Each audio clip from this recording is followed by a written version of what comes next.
So, that is the case. Thank you, Roll20, for whatever reason opening all my playlists, so I have to close and scroll down. There we go. So,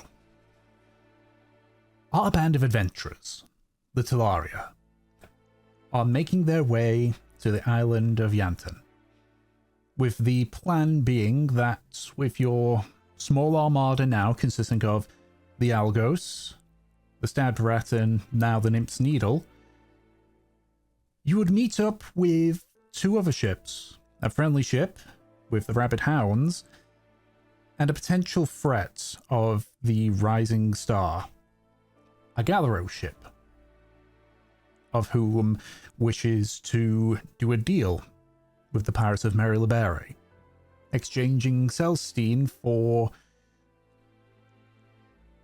overall services from what you could gather.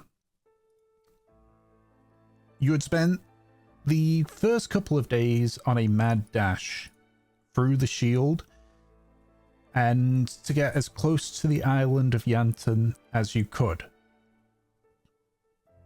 Along the way, you had ran into the Nymph's Needle, badly damaged but still afloat, and with some exchange of repair materials, you were able to get the needle into a bit of a better state, though still badly damaged.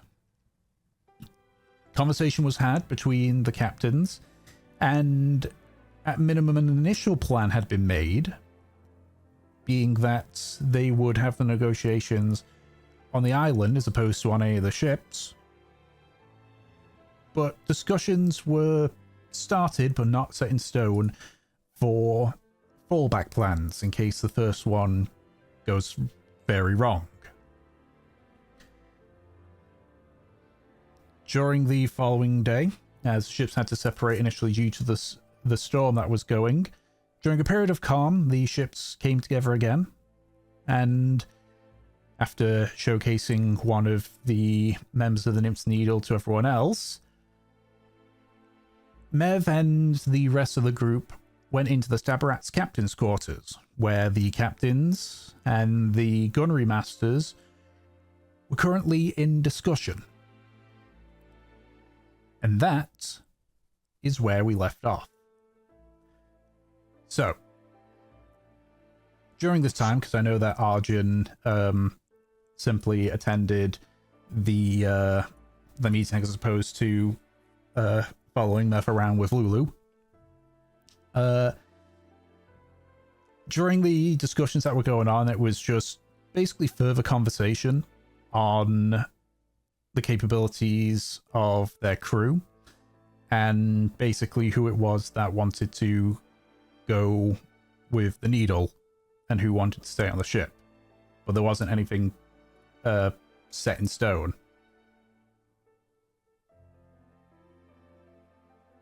And I hear my dogs barking, so while everyone gets reacquainted with D&D stuff, I'll just quickly deal with that. Hello, friends. Hello.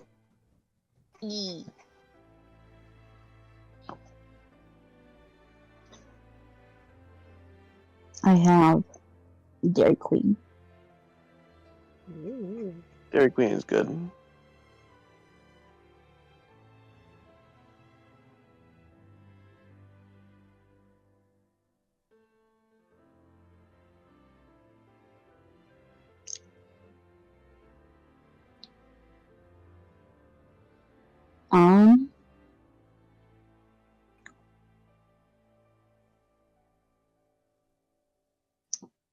Steamed banana?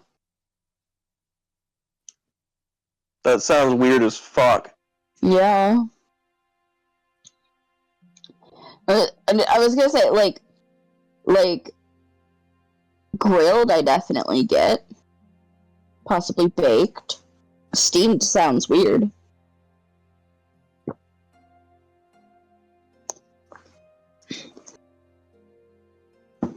Old family recipe for steamed ham. I was just thinking that.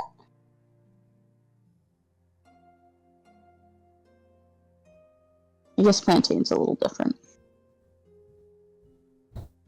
Steam everything? A lot of things are not good steamed. Okay, I'm back. Hello? Hello. So, Alright. Let me just finish eating. So, I know we're all there, we all get in there. Arjun, you feel the little click in your head. You good? Everything's going well?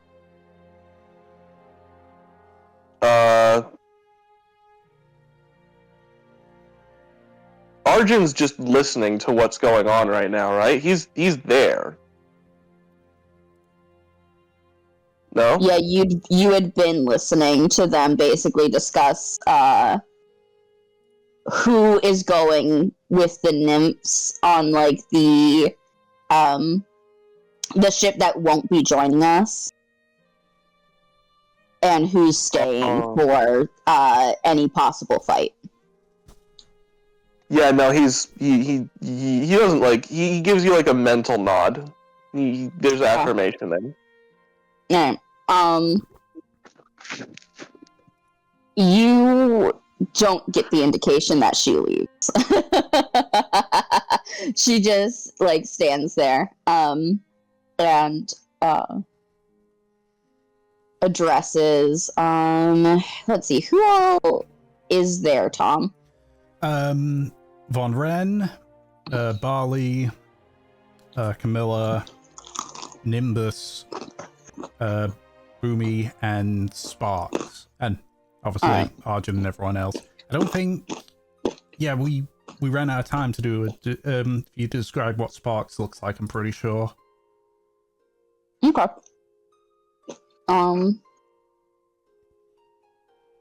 Give me 1 second. Fucking. I forgot that I need to open 30,000 documents. That was dumb of me. So, Sparks is the nymph's gunnery master. And it is she is this small cobalt-looking woman with very, very dark, almost like blackish green scales. She's got like kind of a Komodo dragon face. And in the darkness of her scales are these very, very bright gold eyes. She's very just very scraggly looking.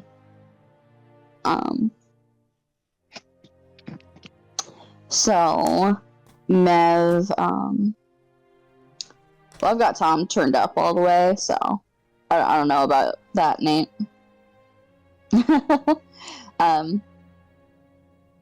Mev goes, all right, what do we need to discuss?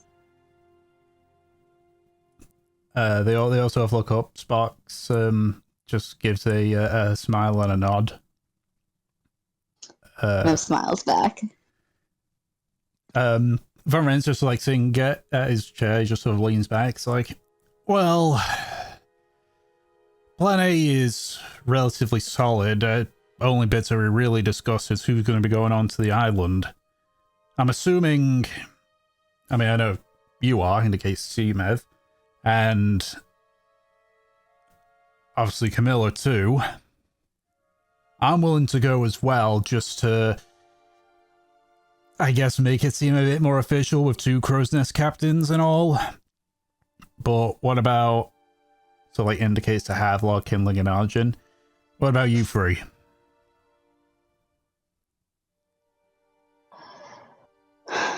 Well, Mev looks between them all.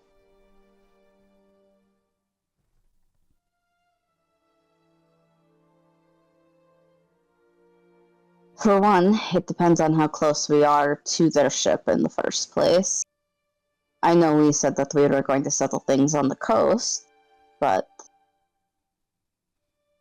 she gestures to Arjun. If given the opportunity, should we let him just hop aboard? I mean, with respect to Arjun, if he wants to do that, you're gonna do it alone, or? He nods. Camille speaks up. Out of the question. If there's only one person doing that, then there's the chance of it all going to pot. You need an actual team.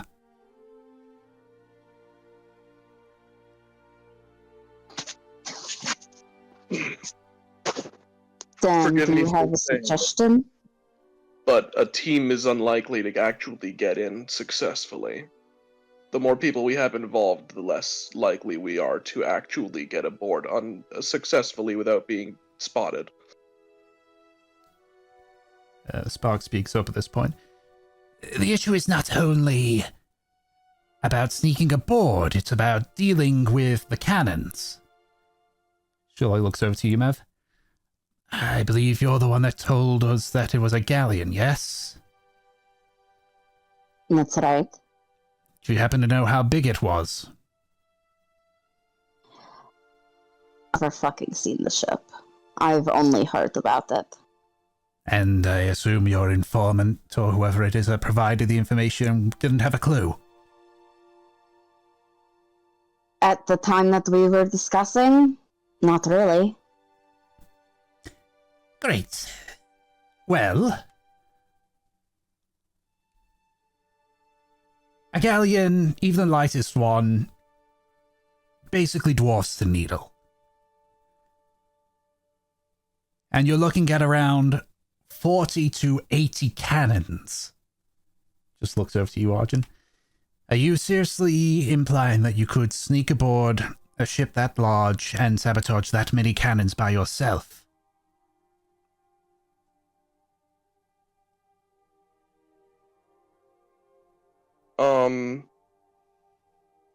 Arjun looks at Nimbus. If I were to go with anyone, it would be him. To be fair, that's probably a good thing, because we don't know much about Celestine cannons. If they're the same size as our regular cannons, we're going to need a decent amount of gunpowder to blast the barrel open. We're not blasting any barrels open. We're sabotaging the loading systems.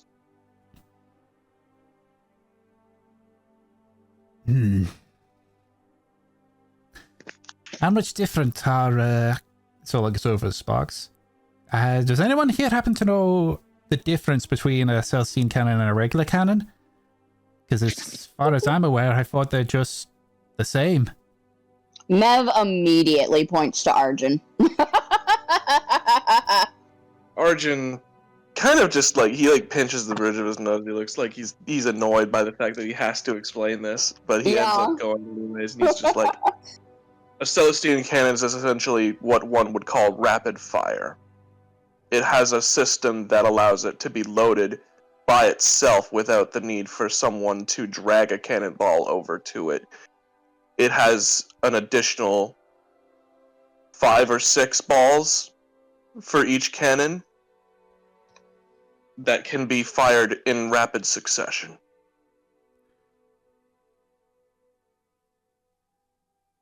These systems are largely... He pauses.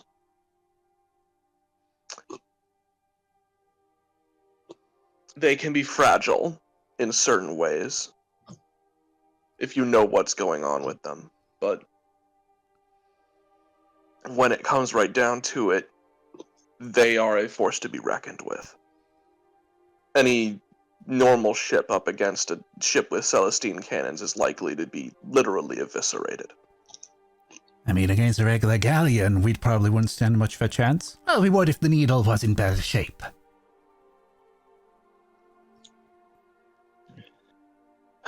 we're all in agreement here that ship-to-ship combat is literally futile. At this point, yes. The whole reason I even brought up the idea of doing what I'm planning to do is because of the fact that it's possible that we aren't going to avoid that. If this merchant knows that he has the upper hand, it's only so much bluffing we can do to suggest that we have someone around the corner to essentially throw our entire fleet against his ship to stop him from trading with you. On the other hand, he has Celestine cannons. He can literally, regardless of what kind of political sway we try to put in his face, if he says, "Bring me to your leaders, let me do this on my own," he shakes his head. All we can do right now is stall.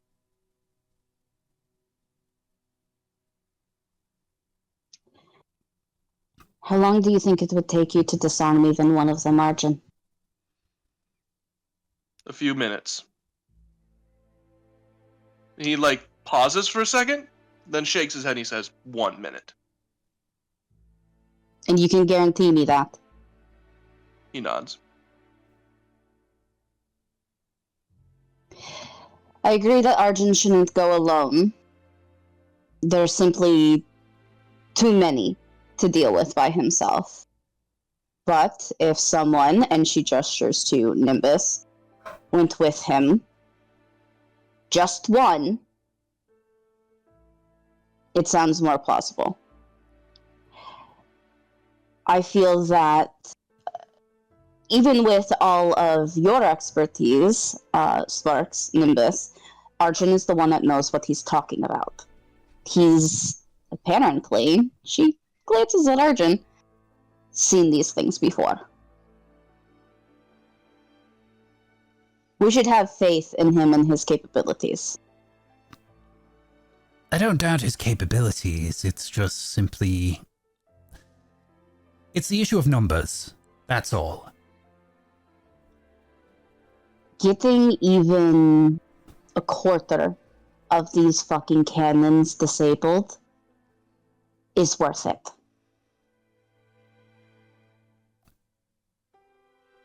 Question Are you with really the, going to be stingy about that? No, I suppose not. Nimbus sort of raises his hand. A small question with this, I guess, autoloader system. Would they still be able to use the cannon even after we break that part?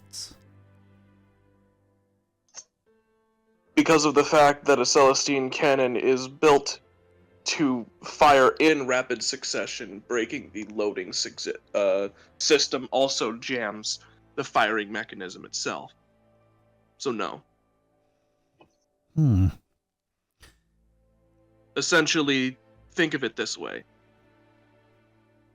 If they could fire one shot, it would make it so that they have a half a ball inside along with the first shot.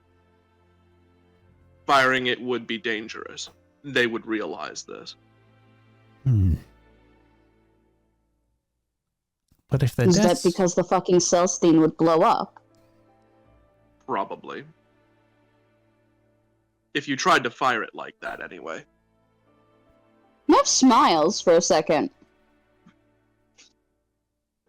Is there any chance you could discreetly set one up to already be halfway?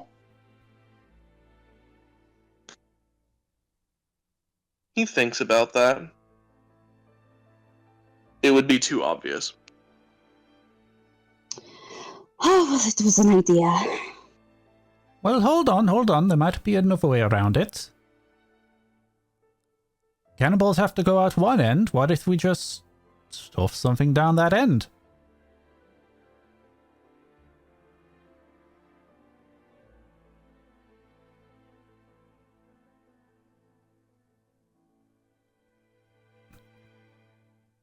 Arjun thinks.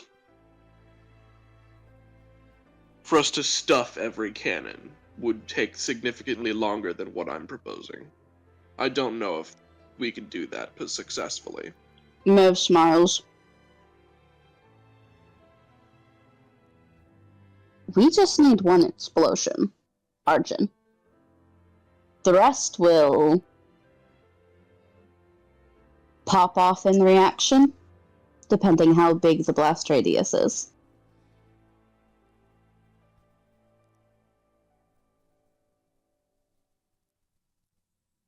Because here's the thing I'm thinking. I don't know how to dismantle a Celestine cannon. Arjun does.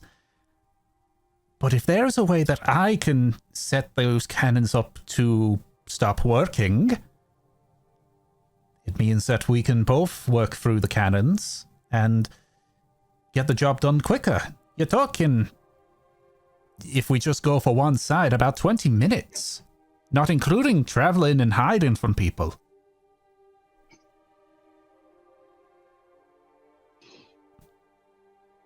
I can show you how. Oh yeah, let's just grab the Celestine cannon that we keep just for this occasion. I don't know how I'm expected to know how to do that with something I can't see.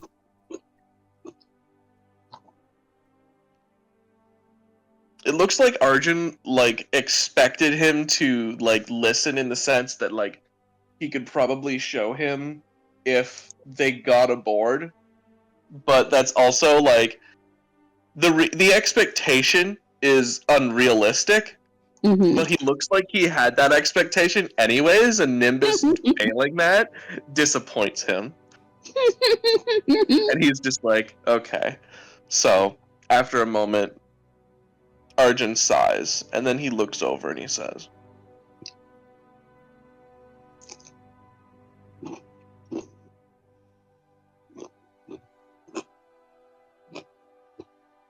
well,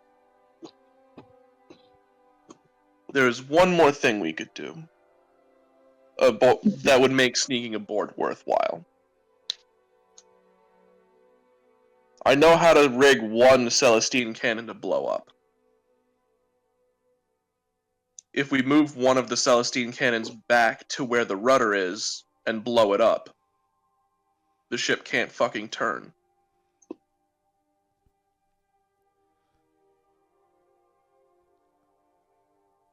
It'll probably blast our hull through the rear of the ship as well. I think that sounds fucking worth it.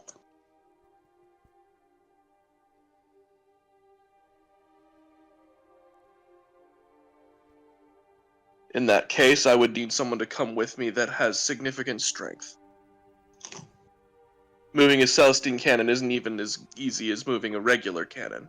I know how to make it silent for the most part, but doing so would still require a great deal of effort. He looks between everybody present for, like, basically who thinks that they are strong enough for that. Camilla speaks up. I happen to know somebody who is decently stealthy, but is also quite strong.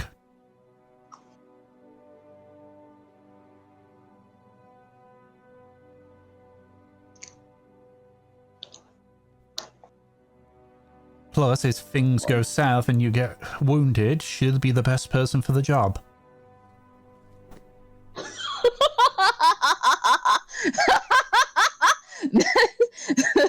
That fucking, like, she was thinking for a minute, like, there were a couple fucking candidates, and then Camilla says that, and she just fucking, like, her head full, like, throwback with just cackling.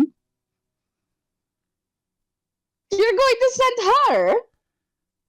Why not? Out of everyone that has strength behind them, just sort of like looks at Lulu, she's a good mix of stealthy yet strength. Lulu? Oh. No. Really? Absolutely. Well, Arjun is saying that out loud. fucking, Arjun is like, basically just like looks surprised. Oh my god.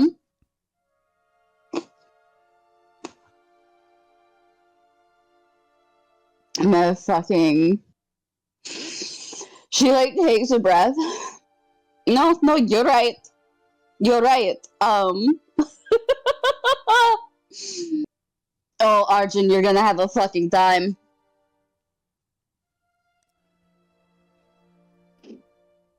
Well, in any case, that is essentially what I can do if we need to take this kind of action.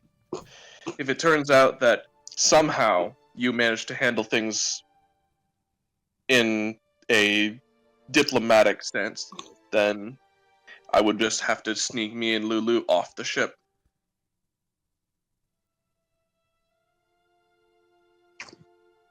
Is Camilla gonna say it's not Lulu? I was waiting to see if anyone else says. No, Lulu is not the one that's going with you, though. She would be good as a lookout, but I'm not. I have a job for Lulu. Right, well then it's not Lulu. It is our surgeon, Malbrin. Mm-hmm.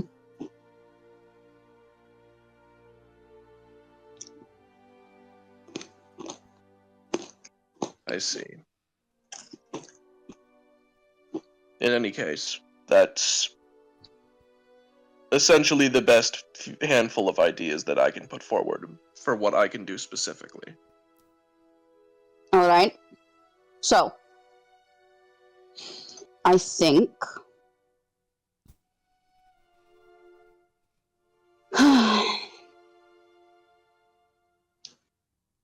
Arjun and Malbrin, when cued, she looks at Arjun.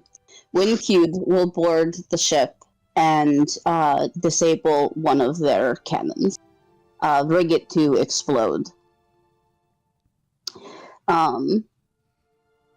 Unfortunately, we don't exactly have schematics of how the ship is laid out, so once you guys are on there, you're completely on your own. It will be up to you to get in and out.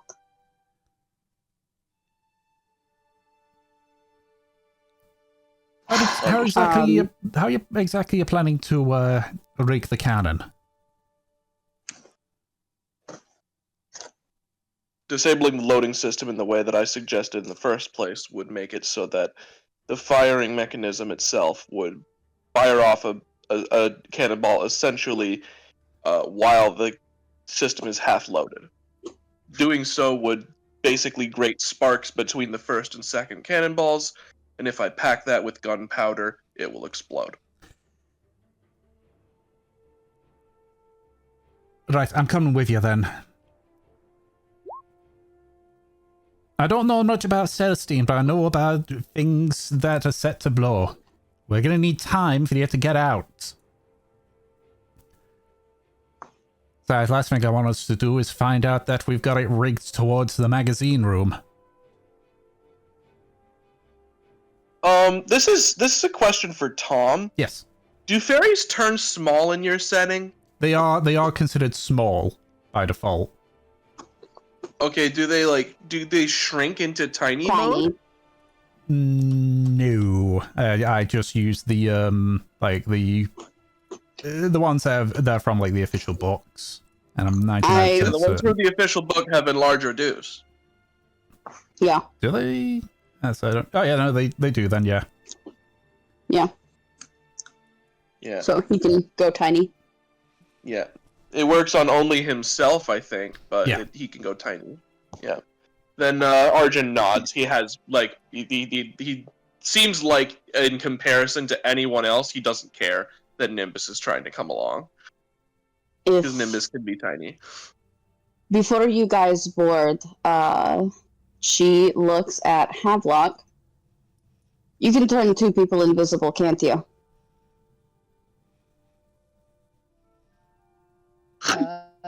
Yeah.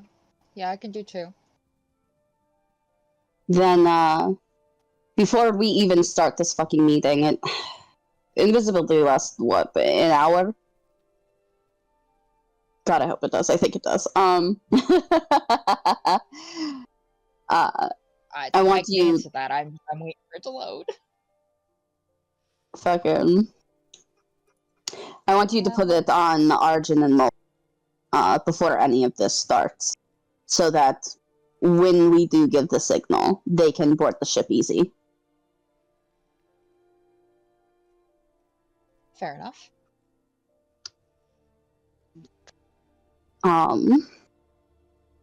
Obviously, other than that, have luck. You'll be with me, ready to, well, fire if necessary. I think we should have an appropriate amount of people with us. This is something. We're trying to be diplomatic, but I feel that it will cause suspicion if it's just us three. We want to make it seem like there's some sort of show of force. To be honest, that's kind of what I was hoping for as well. I doubt this guy's gonna come by himself either, so we need to have enough there to show that we're not going to be pushovers, but also not make it look like we're going to try to basically scare him into doing it. Not saying he would be scared, but you know what I mean. Exactly. We basically, we need to be showing that we're open, but we do have a sword at our hip. Havelock and Kindling will be with me as show of force. Lulu. Yeah? My resident talented sniper. I need you to find a high point. Find somewhere that you can aim at this fucker's head. On the island, you mean? That's right. Hopefully, we'll be able to scout the coast before we meet up with this guy. A little bit of wishful thinking, but I think that Lou can still sneak away and find some place high up. In order to shoot this fucker if things go wrong. It will be easier for us if a fight ensues if the leader's incapacitated. Worst case scenario, I suppose, if we can get over to the shore quicker than they can.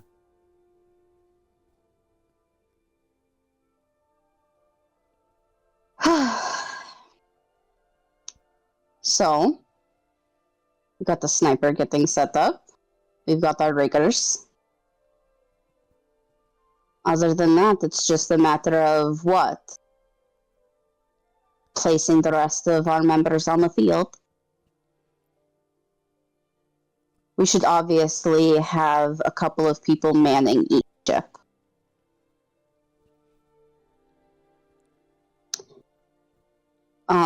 Since Nimbus is going with Arjun and Mulbrin, Sparks, would you mind lending your artillery capabilities to the Algar? Sure.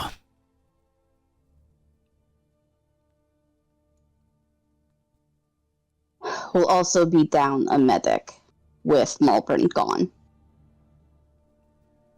She looks to Vonren and Bali.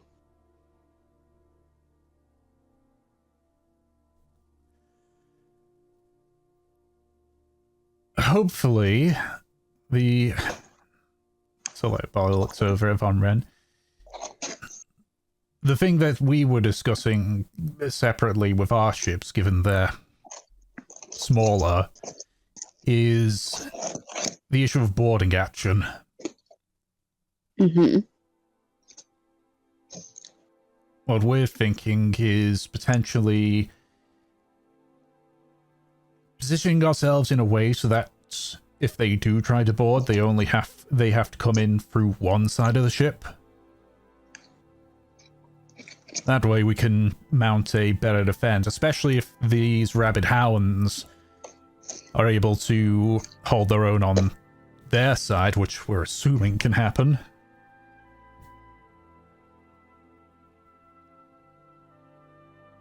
Right. Which ship is the one that's going to, well, be on the coast?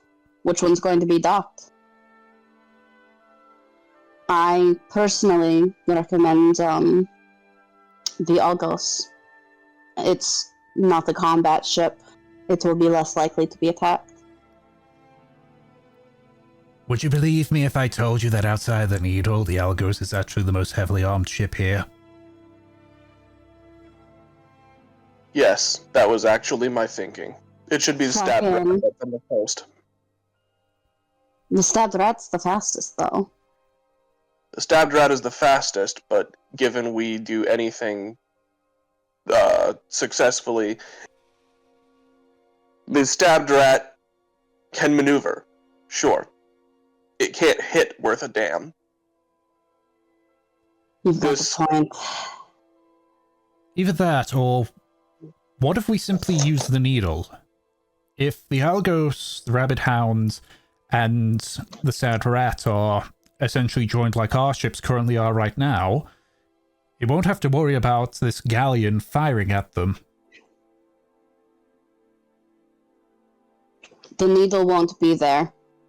They're taking whoever's not fighting and going to the other side of the island. Well, what I mean They're is... going to meet back up with us in a day. So they're not going to be meeting up with this with the galleon, no? They won't be. The Needle is still under repairs. Supplies are low. Well, usually I would agree that the Needle would be good. It's just not in condition to do that. Besides, if we brought in a half-dead ship, it would give the wrong impression. I agree. Would bolster that man's morale for the most part. It would probably make him think that he can throw his weight around significantly more than he actually plans to. I think Arjun's right. The Stabbed Rat should be coast, and the Algos should be out there. Good call. If the Stabbed Rat is on the coast as well, it is the fastest ship to launch. So it would be the least likely to be a sitting duck. Alright. My other suggestion was simply that we row over there with one of the lifeboats, but Stabbed Rat it is. Lifeboats could also work. I think both have pros and cons. I think having a proper ship there will help both show of force, possible evacuations, and just frankly give them a sense of security seeing one of our ships docked. Foreign speaks up. I mean, we'll still need to use a lifeboat. I can't exactly beach the rats. No, I don't expect you to. I know how ships fucking work. that actually looks like irritated at that. Like, no shit, buddy. We're just saying fucking anchor it.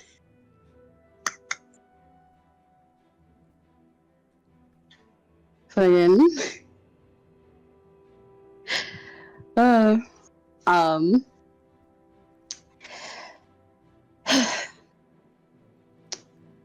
So, no one answered my question about the medics. Who's going to be with us? Who's going to be on the ships? Because Malbrin's going with Arjun. Realistically, I'm going to assume that neither of you three are medics then. This is Fumrin talking. Arjun shakes his head. We ain't got the fucking healer with us.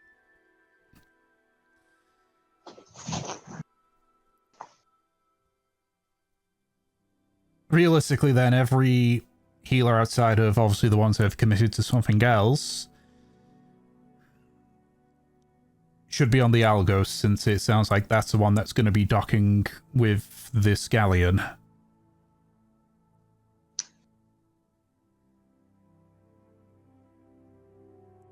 We obviously can't talk about the Rabid Hounds. We're in new communication with them.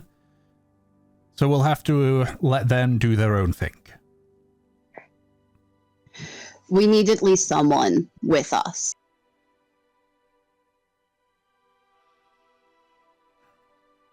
Do we still have that one priest that joined the Algos? Fucking... I'm trying to remember everyone's names right now. I remember, Arvo. The druid. Can't remember the priest. And... what the fuck is his name, that's on Stab Rat? It is... let's say... fucking... Ian. Ian's the Ian. Stab Rat surgeon. Yeah. And I know the one you're talking about for the Algos. Just need to grab the Algos' stuff. Eldarion. Yeah. Eldarion. Alright. Yeah, I think Mev will say someone needs to be fucking with us either way, either Ian or Eldarion. Bali and Voran just sort of look at each other. It's like, I guess the question's going to be, do you need more, like, stronger healing or better fighting? Because honestly, we've got the numbers. We can handle ourselves fighting wise. We need someone who can repair our wounds. So look at each other and Bali just speaks up. Eldarion would be your best bet then. Then he comes with us. All right.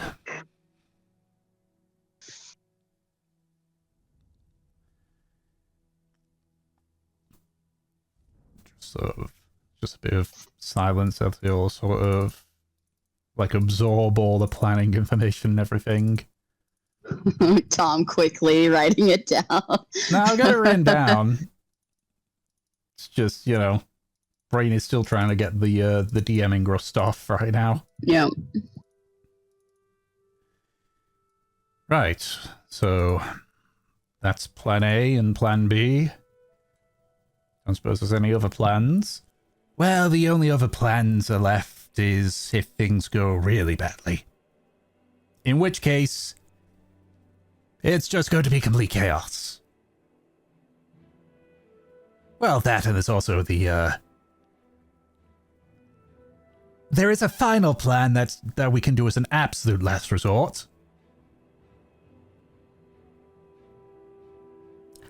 And what is that fucking prey? No, well, I suppose before the plan is enacted, then that might be helpful, going beyond the barrier. No, the final option, if it's a case of combat is unavoidable and we start losing, we could rig the magazine rooms of the ship to blow. It would take out all the ships nearby, including that galleon. But we'd all be dead.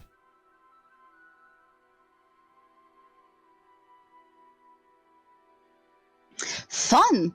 Let's hope that we don't have to do that. As I say, absolute last resort. Yeah, let's put a pin in that. Fucking... Alright. Then I suppose, for the next little while, figure out who is coming and who is going. Anyone that is part of the, anyone that's part of the plan, meet up with, whoever you have to work with. She gestures to Arjun and Nimbus.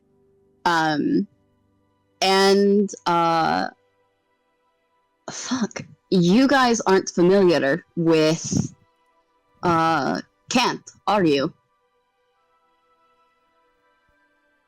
Can't what? I'm sorry. Say that again. Say that again to who? Both of you. You were talking at the same time. You first, Brad. Thieves can't. I know it. Can't what? Oi. All right. Thank you, Arjun. So you know what I mean if I signal you to get aboard the ship. Yes. Fantastic. Teach Nimbus. All right. I'm only going to teach you one phrase, Nimbus. Well, now I feel like you're insulting me intelligence here. Can't what?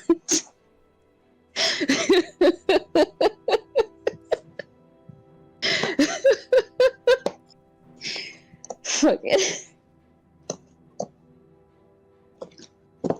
All right. Anything else before we break?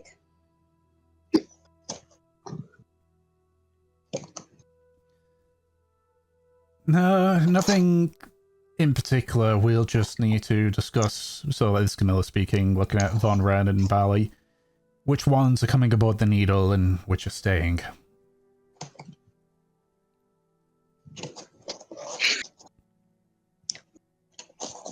Well, that's your jurisdiction, not mine.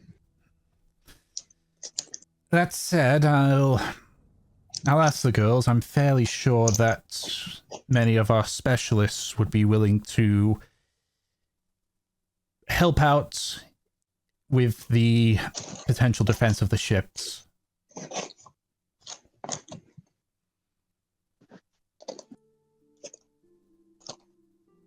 Mim nods. She expects that most of the nymphs are probably going to join them. Varenzo speaks up on that one. I mean,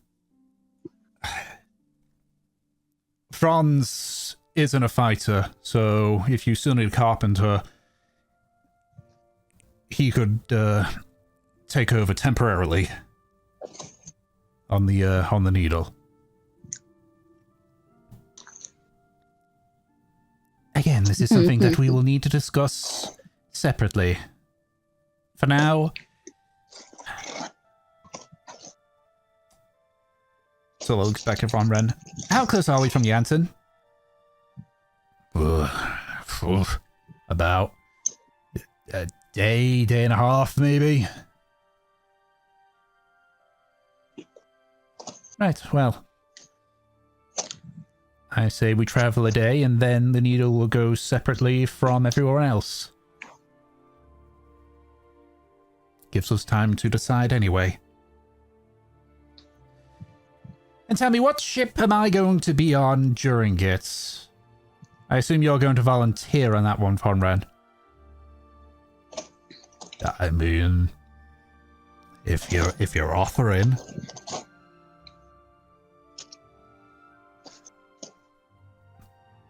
Maeve, how well the facilities on this ship and the Algos? Is she asking me which is better? Basically.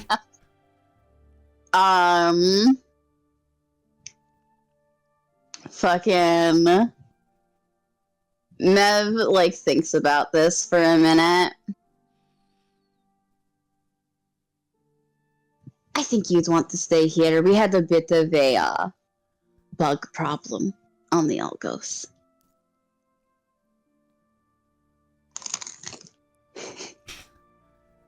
I'm sorry, Baller. Arjun's face just contorts and he just looks so offended. You see Barley also wince at that. You just hear him mutter, "It's been resolved, but okay." She asked. I'm sorry. We spent 2 weeks on that fucking ship, and that's what happened. Very well, then I suppose I'll be staying on the Savrat in my own quarters, thank you. Yeah, I get it. All right, then. Well, good meeting, everybody. I'm sure it feels like we broke a lot of ground.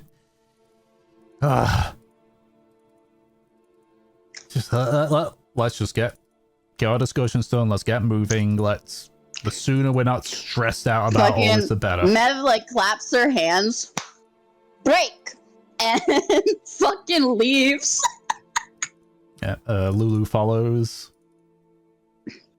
Oh my god. And all the others sort of do that. You do hear some like rather quick tapping coming up behind you as someone runs, and you sort of like turn around. Sparks like hugs you.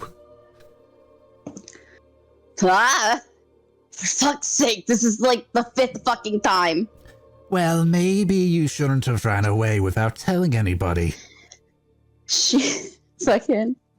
Mev looks down at the Cobalt, like hugging her waist. Yeah, you know, I deserve that. She pats Spark's head. It's nice to see you, Sparks. It's nice to see you're well.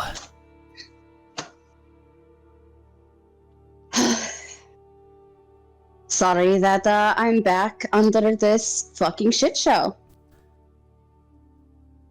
I mean, it's a nice change of pace instead of causing the shit shows we're in them. I think I prefer to be the perpetrator. It's a lot more fun. Maybe when this is all over. Alright, I'm sure that you have discussions to do. Got to survey the Algos and their own utility. Nimbus told me a bit about it. Still can't believe that bastard's got more cannons than... I mean, I guess a Stab Raptor isn't much of a benchmark, but... Seriously. That ship is nearly as on par with the Needle? Do I sense a little bit of jealousy? No, I question what the captain was thinking trying to turn a merchant vessel into an armored ship. We have the excuse the Needle is a warship. Am I in earshot of this? Probably, yeah. We are just walking out, so yeah, I think so. Arjun comes up and he just says, the Algos needed that kind of protection with the way that the ocean's been lately. The Algos probably hardly made it to the Mary LeBerry when we actually made our way through the shield and everything, considering that he like pauses trying to think of it. Vein cutters? Vein openers? Vein slicers? Vein slashers? I think it's Thank slashers. Never heard of them. Yeah, me neither. We were way late on the way there, so... Probably some upstarts. Exactly what we needed. Probably some upstarts who heard the tales and thought that'd be cool. To be fair, Yeah. Mev thinks about this for a minute. I don't know if you've heard, but the Rubious Wrath is out of commission. Probably a bunch of fucking free pirates have seen the hole in the power vacuum, I suppose. A lot of people are going to be trying to fill it. Which means that the seas are going to get even more dangerous. Great! That's fine. Any of those upstarts will probably be stupid enough to take on the Third Fleet, and that'll be one less problem.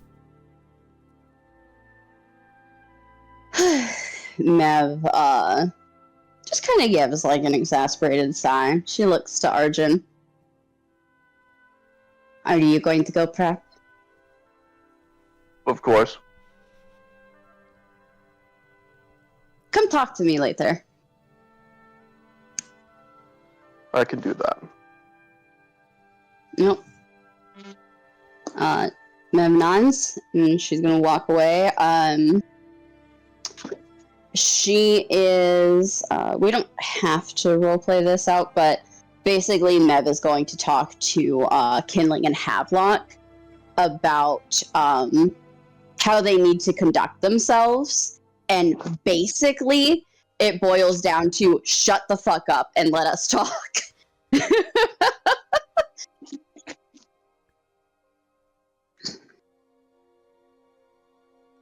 Havelock essentially is just like, if I'm good, do I get a kiss?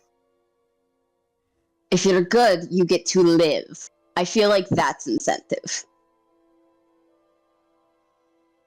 So I think a kiss is better, but alright, I guess. Just be quiet. Behave yourself on this mission. Don't say shit. I don't even want you trying to, like, intimidate the fucker, okay? The second that something fucking hostile goes off, we're going to alert him. And she fucking, like, chews into you two about, like, fucking behaving yourselves.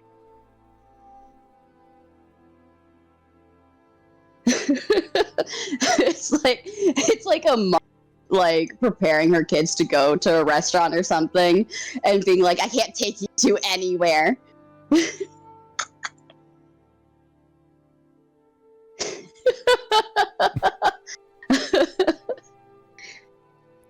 Alright. During this, you actually do, Nimbus does approach you, Mev. Just like, hey, Mev, question about the, because you used to be with the Rabbit Hounds, yeah? Yeah, why? What's up? So, two questions. Do you know much about its armaments? And two, do you know what the captain looks like? I've been, talking with, Barley and Von Ren. I haven't been able to say the question to Camilla, but... So, like, in the case for him, that's just so, like, hovering above the deck. I'm thinking I could possibly go over to their side and try to let them know of the plan. You know, before these lot get through. What, you're going to try and, like, fly over before everything takes place? Yeah.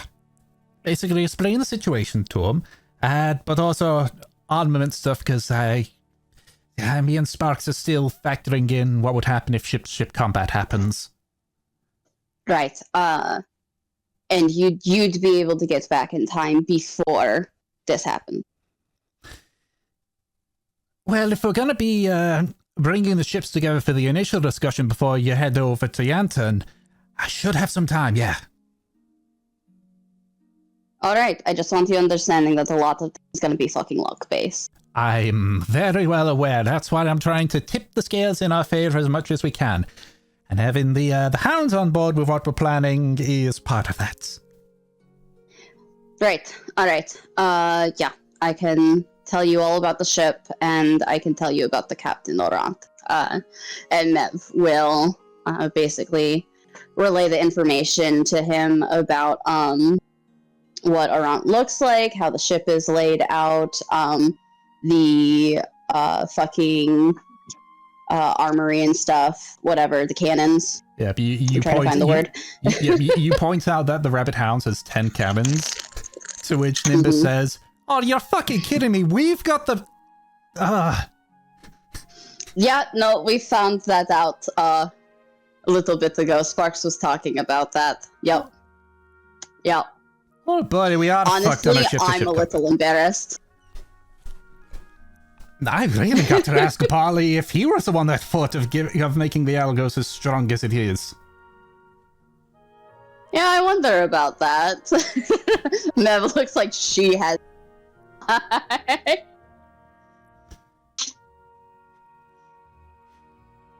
It's ridiculous. Either way, that's a different conversation to have, more for curiosity's sake than anything else. Right, okay. So, right. I need to, do you know where Camilla might be, roughly? I don't want to exactly intrude too much over there. Why? Are you scared? Yes, absolutely. Good, you should be. With how everything is going, she's probably on the ship talking to Malbrin, the person that's going with you and Arjun, telling her what's up. You can't fucking miss her. Very, very tall, spindly drow woman has spider legs. And spider legs. Well, I don't like it's not that. legs, they're arms. But Great. Okay. seriously, can't miss her. Look for the tall, scary drow lady. Got it. With the spider. Got it. Well, you sort of see it goes drained from his face a little bit. You'll love her. I don't think I will, but you just see like a forced smile as he slowly flies over to the needle. Mev just has this like devilish grin on her face.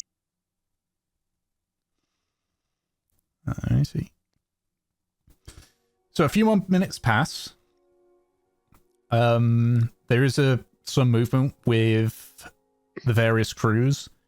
Few of the obviously more specialized ones come onto either the Algos or the Stamped Rat, whereas there's a lot of regular crew go onto the Needle.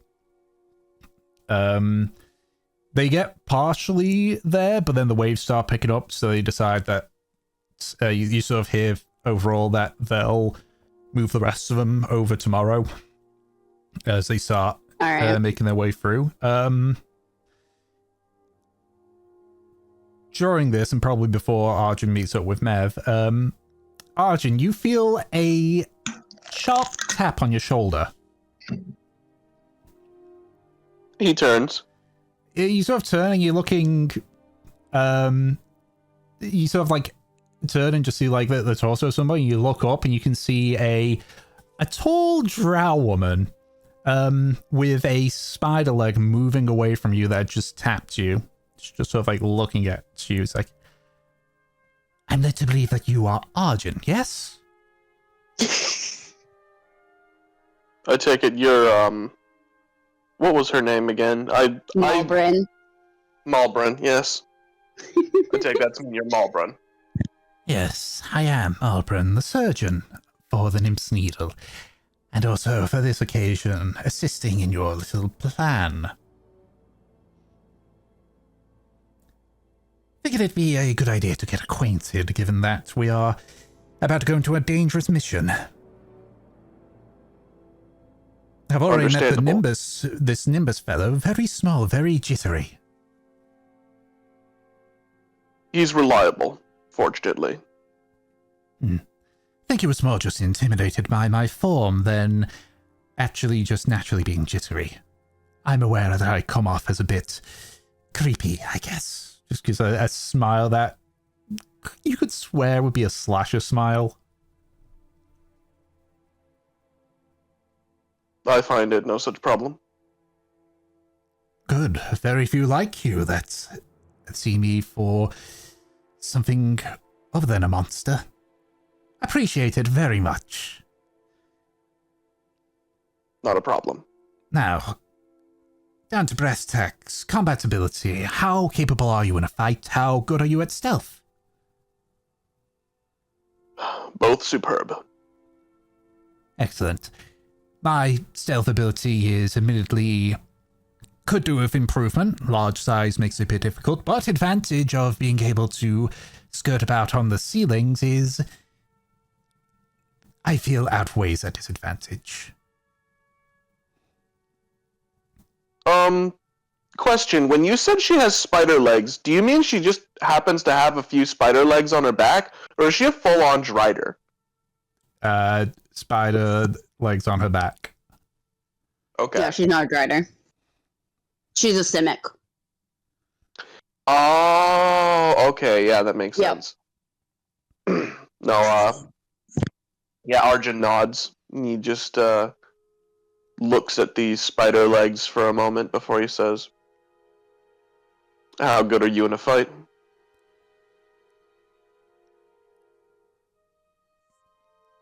Somewhat rusty, but back in my time we had to be ready for a fight at any moment. Combat is something that was taught to us, though I will be lacking my plate armor for the interests of help in being sneaky, so durability may come into question there, but overall combat capabilities, very capable. I'll try to cover for Nimbus, since you'll be taking up more space than me. If we do get into combat, then I'll be sure to watch your back. I assume if combat breaks out, that spells are not off the table? For the most part. Good. Well, I have now met you. I am now aware of what you can do. I look forward to working with you, and I hope for a good success. He holds out his hand for a shake. Just sort of like lightly grabs your hand and shakes it. Pleasure to meet you. And you, Mr. Arjun. Now, I won't keep you any longer.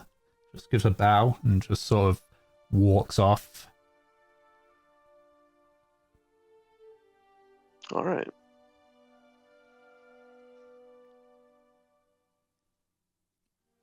Alrighty, so anyone for anyone else?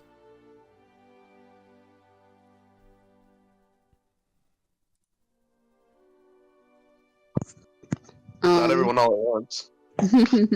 Right. I'm finishing my food. I got this like an hour ago and I didn't finish it. I think I'm just waiting for Arjun after. I'll get you Melbourne's name too. Malbrin. See, I was about to call her Marlboro, but that's a cigarette. Yeah, that's a cigarette, not a name.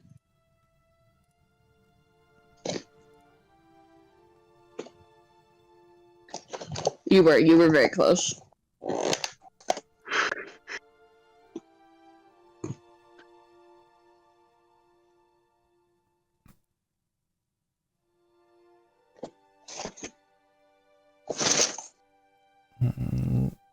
Alright.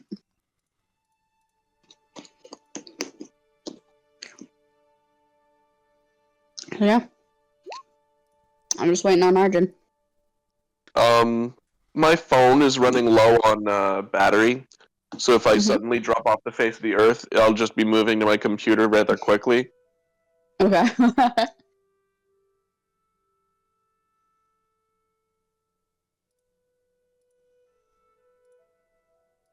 But I kind of want to run its course because it's unfair to put the dog in the kennel just because I need to play D&D. Alright, that's fine. Especially when she's being so good. She's being such a good girl.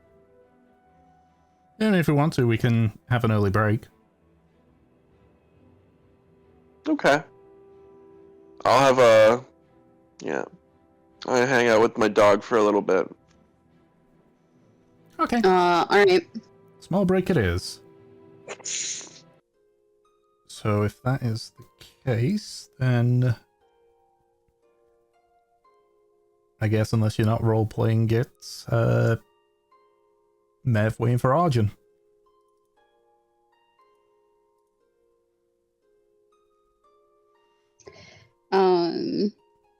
I'm sure that like most of the day is people getting ready for things. Arjun prepping with Nimbus and Melbourne and everything. By the time that everything calms down, Mev is actually probably back on the crow's nest of the stabbed rat.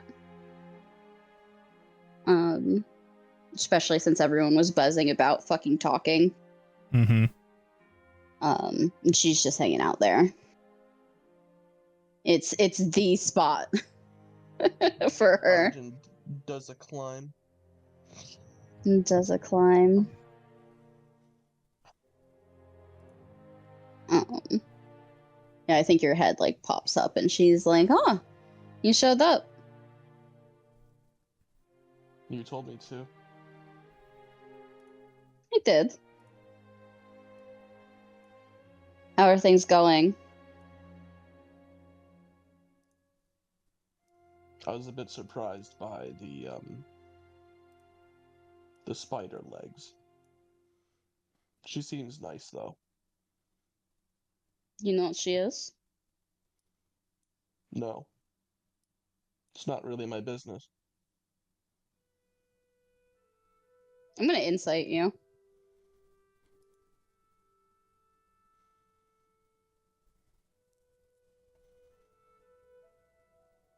Ooh.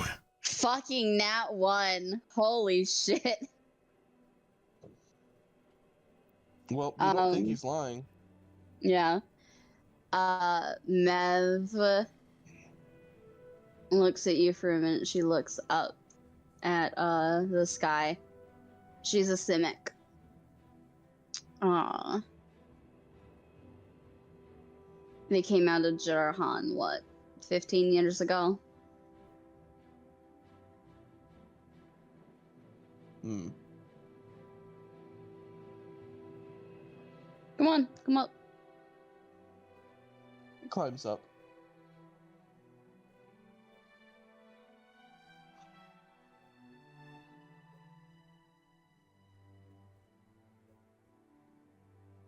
So, how are your preparations coming along?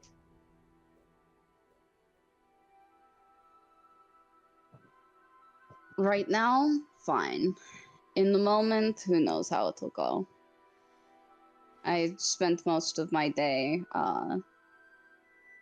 telling Havelock and Kindling to shut the fuck up. I see. I need them there as muscle, not anything else. And I need this to go well. All these fucking plans and preparations in case something goes wrong. I'm just focused on making sure that we make it in the fucking first place.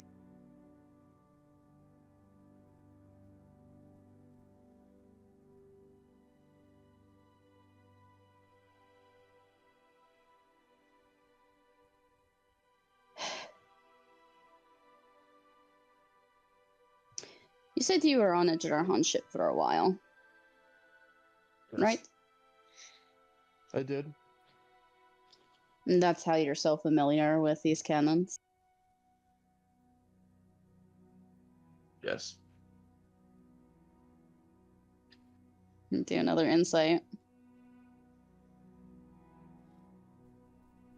14. Arjun! You can tell that he's gearing up to say more, but right now that's not untrue what he's saying.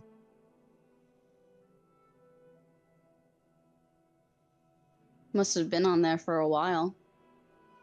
Celestine's hard to work with.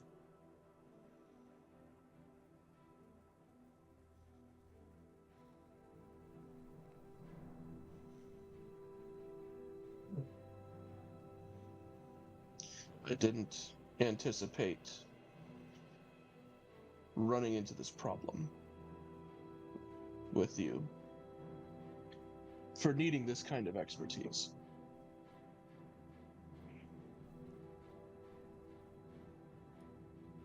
And she actually like takes out a cigarette and lights it. What's that got to do with it? Didn't think this kind of thing would ever come up to the point where it was necessary that I bring up what I know. So, it was only second nature that I lied.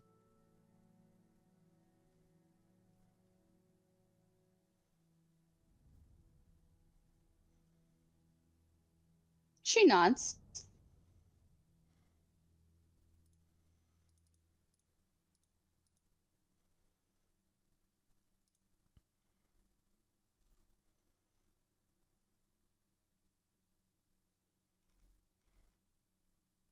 How long were you on that ship?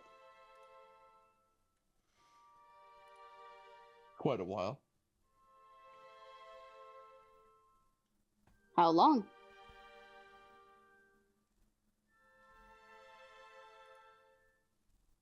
About 15 years. Give or take. That is a long time.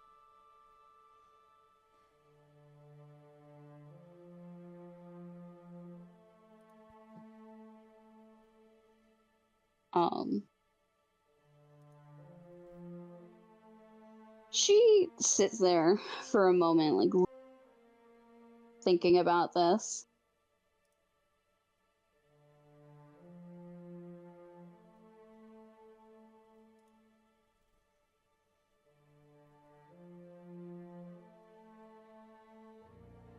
What made you leave? If you were there for so long. I got what I came for.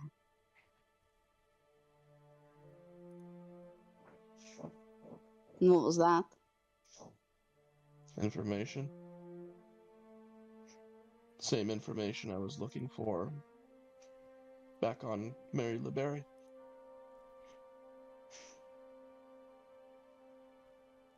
Looking for that woman? He nods. You spent 15 years on the Jurahanian ship looking for a girl. He nods.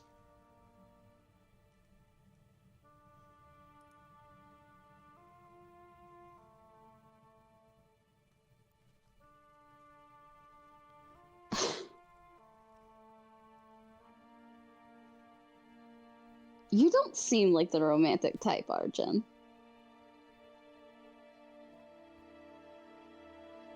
That sounds like a lot for someone who's just a friend.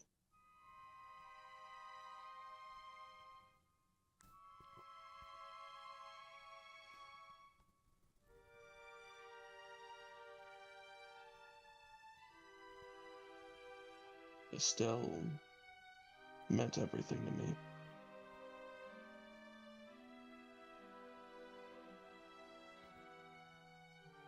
Estelle is the only reason I'm alive. I owe her too much.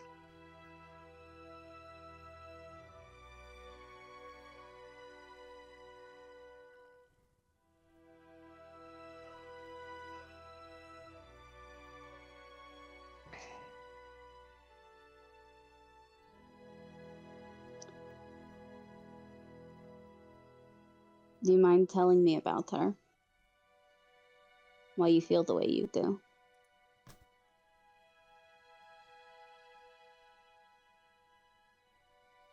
Looks at you for a moment. Thinks about it for a moment.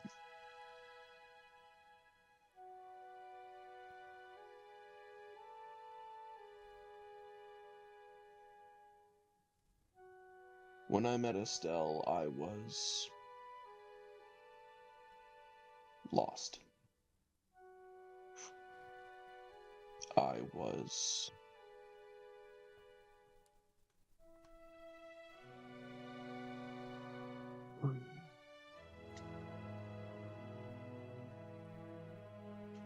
I'd given up on everything. On taking care of myself, on being okay, on any basic living standard that I could have.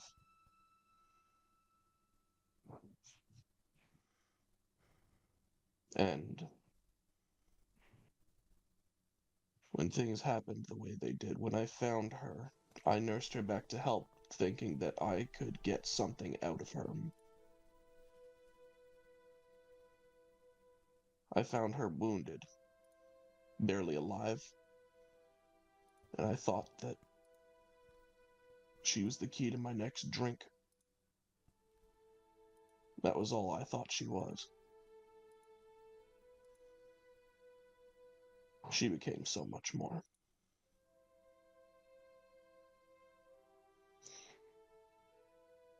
She had some of your qualities.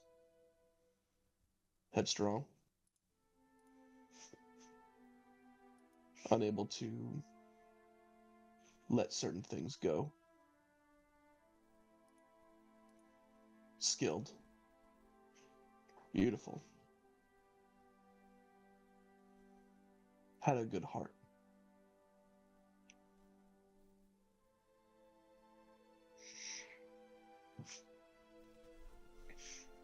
She taught me how to fight.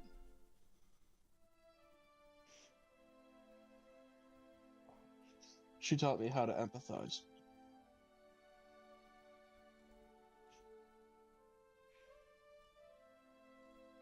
She taught me to live again.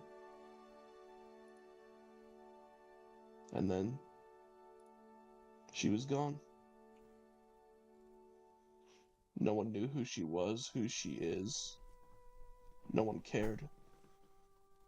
I was the only one who did.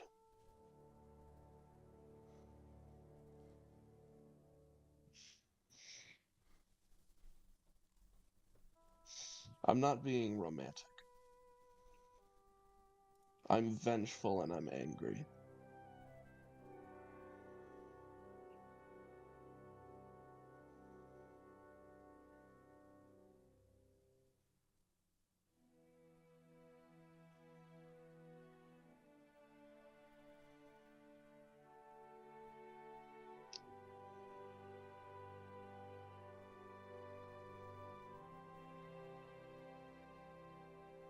You looking for her, finding out who she is. I assume that's to find... Well, I don't think her death was very, organic. No, Didn't sound like it. not at all.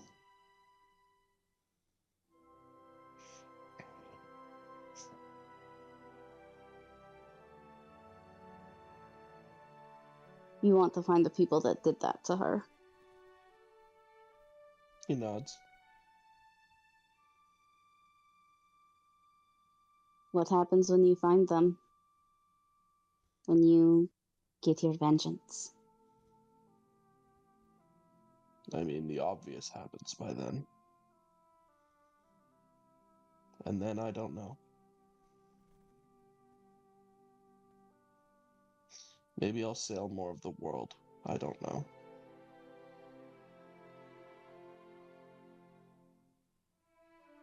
He looks over and he just shakes his head and says, Estelle taught me to live. It's not like I'm going to just up and kick the bucket as soon as I've figured out what vengeance means.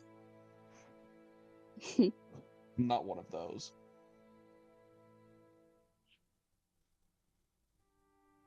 I hope not. She looks down at the deck.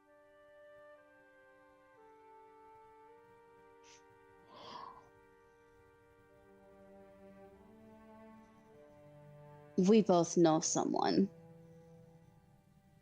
who is living their life for someone else. I don't like it.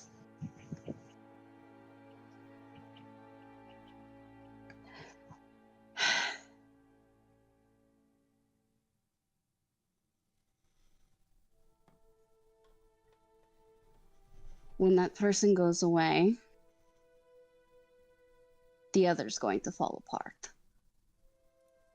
Mev takes a drag of her cigarette. I don't want you to find whatever you're looking for. And then just call it quits. She shrugs. It's a waste of you. And a waste of Estelle.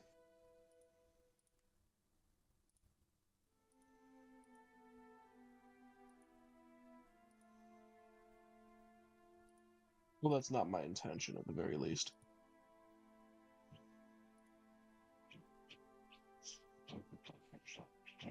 Good. I wouldn't let you in the first place, you know? Bold words. She smiles.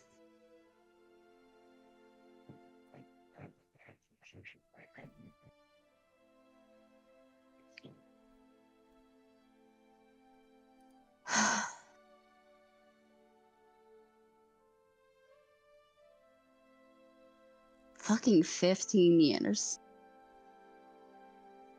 That had to have fucking sucked.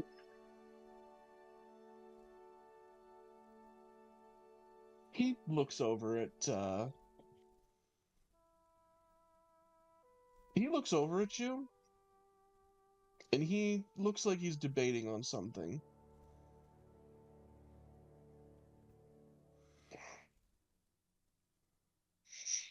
Eventually he says,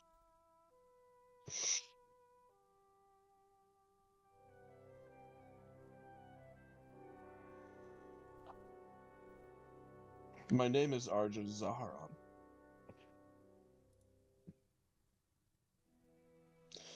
I was second lieutenant of the 3rd Fleet."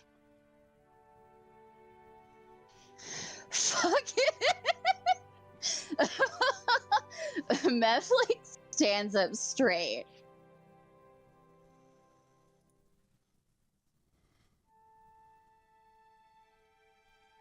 That's not funny, Arjun.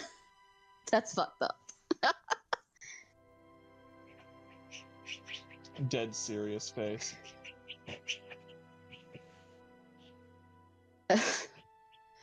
Mev rolls her jaw.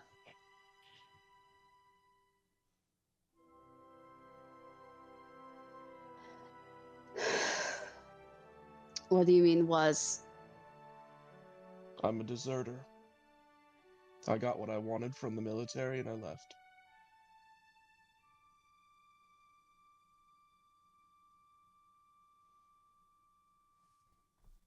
You're working with the she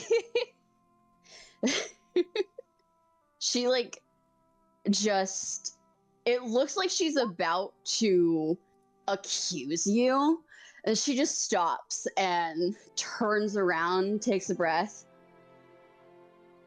Okay. She turns back and points at you.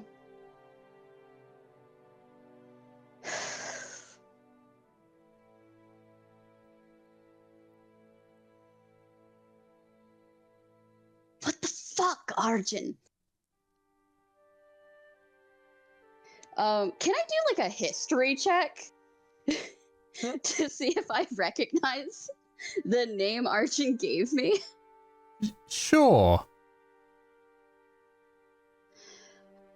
Oh my god. 10.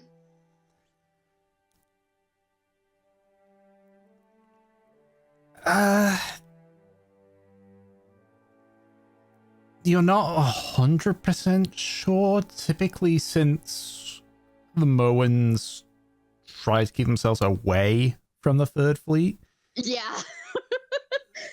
they only really know the Grand Admiral of the 3rd Fleet.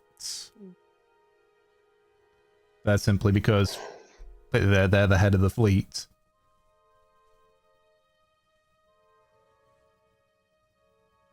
Yeah, Mev covers her mouth, like thinking about this. You want me to leave you to it? No, you're staying here. You're staying right here.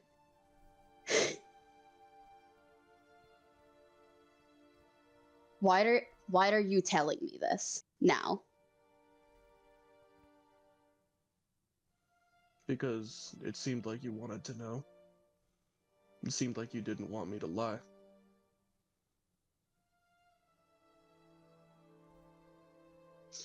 It seems like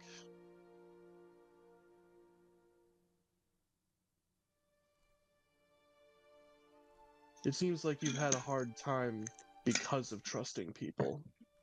Because secrets come out when they least expect to be.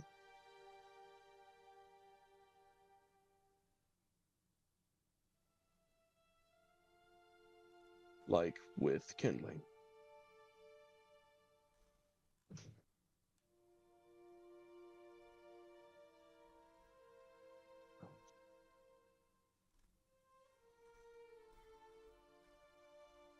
Did you know Estelle was a Moen beforehand?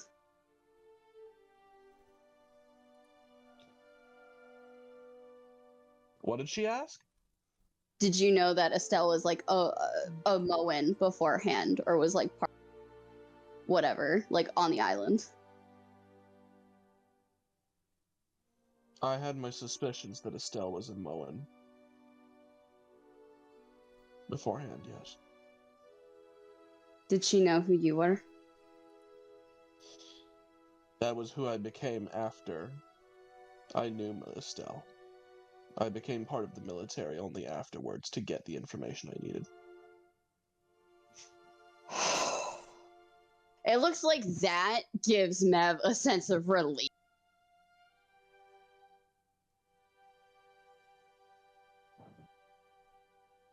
Okay. All right.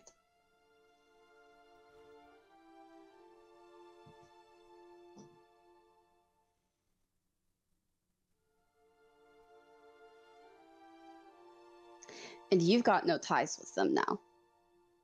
He shakes his head. She's gonna incite you. 11, God, I'm doing fucking, like, pathetically.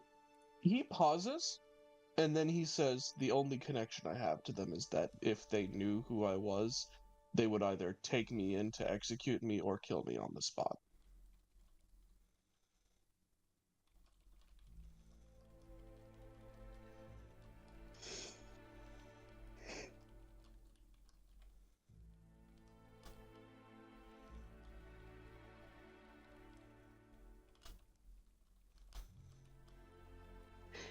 You know, if you told anyone else this, you'd have a fucking blade to your neck right now.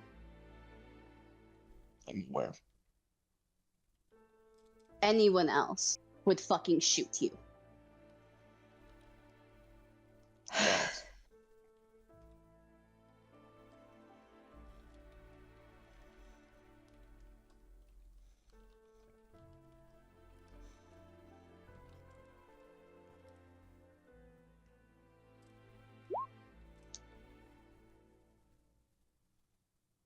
I'm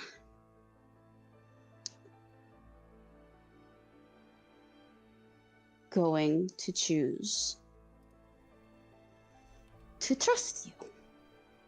Because, frankly, telling someone like me this would have guaranteed death for you otherwise. And there was no other incentive than to well, trust me to not kill you.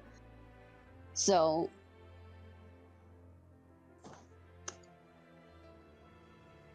I'm still processing, but I'm going to let that be. Yep. Looks like this is still hard for Mev to swallow.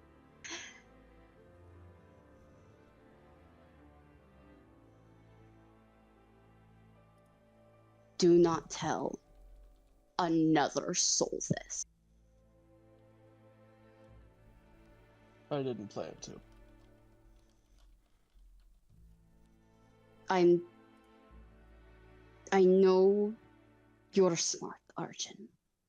But I'm so serious. Not even Havelock, not even Kindling, no one else.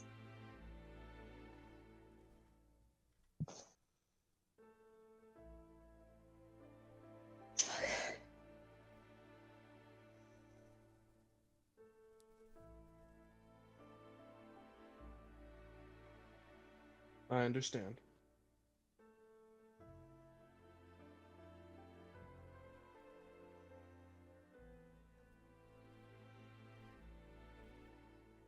Fuck. She takes like just another long. Fucking third fleet. Fuck.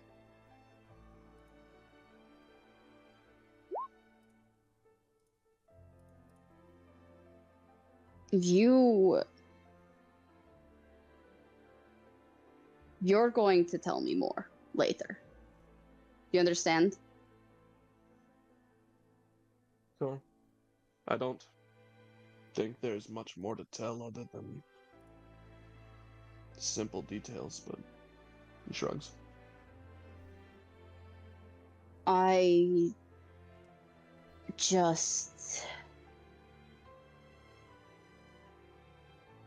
need to know how you left, what your enemies are, who you think would be more likely to try to capture you in the first place so that we can make sure nothing fucking happens. Oh, sorry. I'm so sorry. I thought I had fleets mixed up in my head. Oh dear. Oh no. I had fleets mixed up in my head. Third fleet was a Zamahan fleet. I thought it was a Jerhanian fleet. No. No. Third fleet is Karmora. Okay.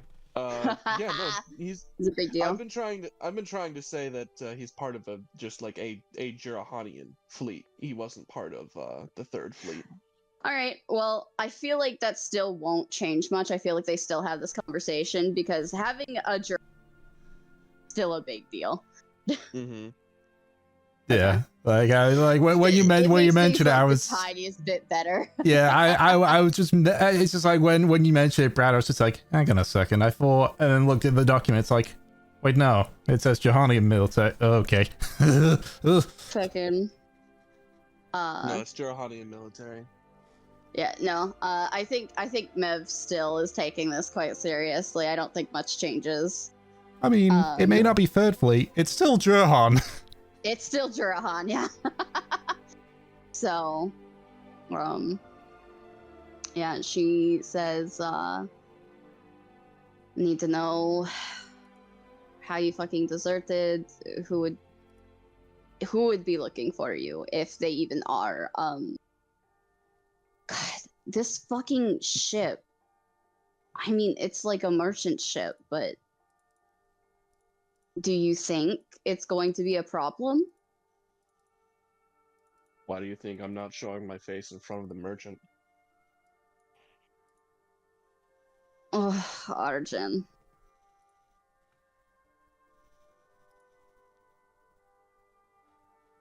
I'm really glad that you told me right now. Instead of everyone finding out in the middle of a diplomatic meeting.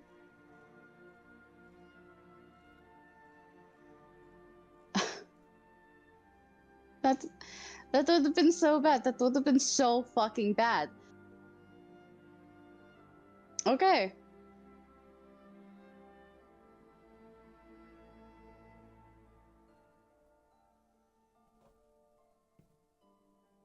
Yeah, don't fucking show your face.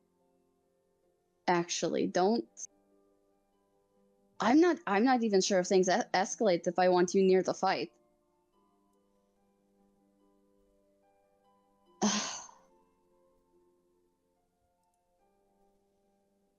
Granted, that would be more for your safety than for ours.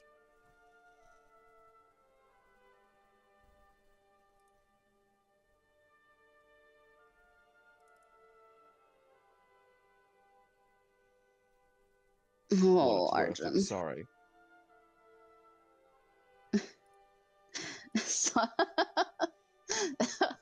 Hey. Sorry for...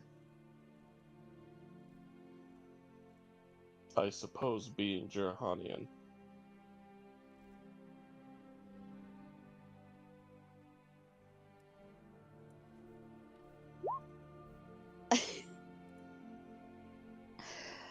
I mean, that kind of fucking sucks. But, I guess you can't help if you're born in a fucking shithole.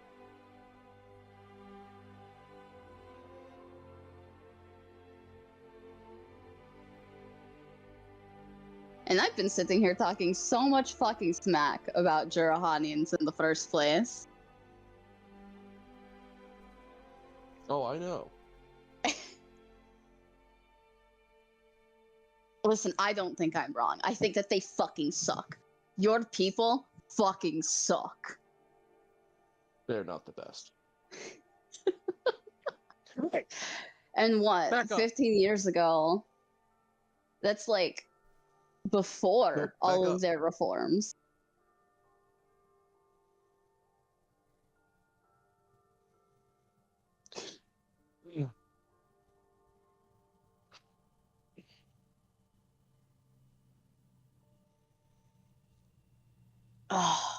Well.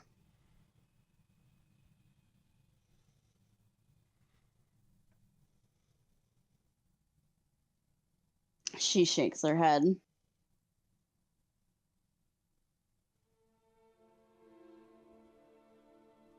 I guess it shows that at least a couple competent people can come out of that place.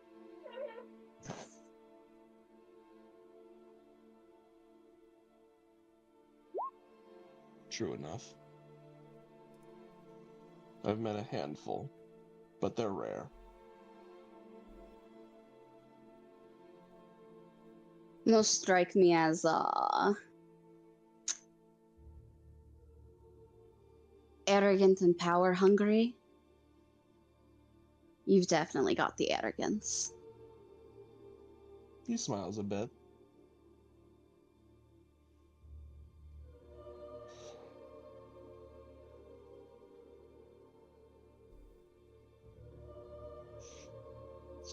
If we're talking about arrogance, I'd say that you have a little Jarahanian in you. Rude! She grins. I don't know what you're talking about. I'm perfectly humble.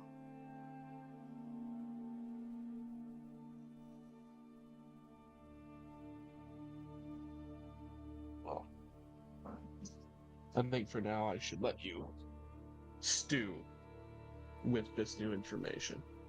I have things to get ready for. And then drop a bomb on me and then just leave. What else are men good for? Ain't that the fucking truth? Alright, Arjun. Go ahead.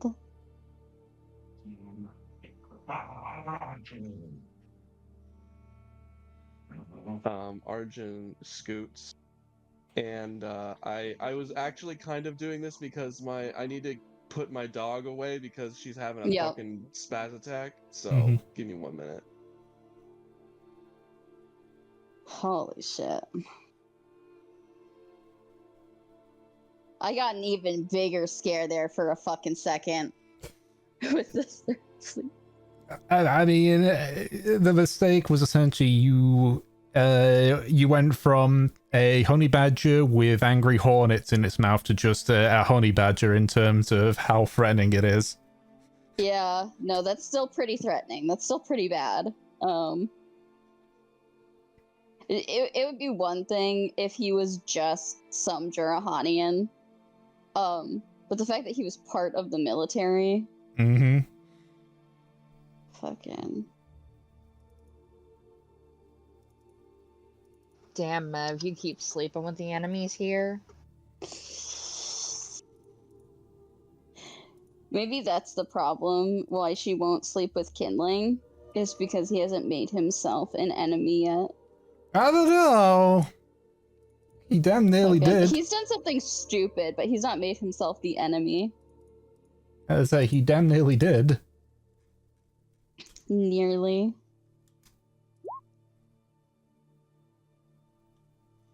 Time to join the spider's eye.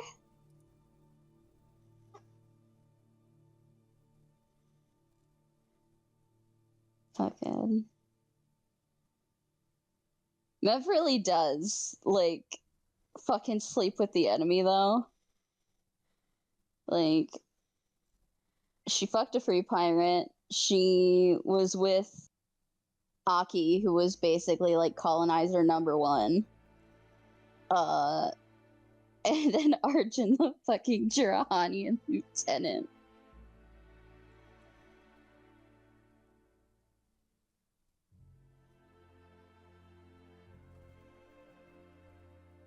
So many options for enemies without double dipping.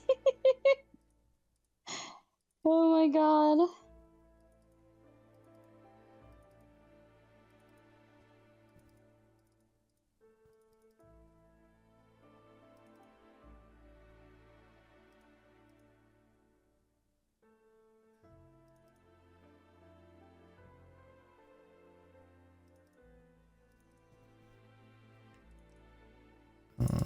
Okay. I know that Brad's putting Doggo away, but it sounds like that's sort of where the conversation overall ended. Yeah, that's where the conversation ended. Fucking Mev has another fucking secret to keep now. Mm-hmm. Like, she just dealt with Havelock's secret. Now she's got Arjun's. Mm-hmm.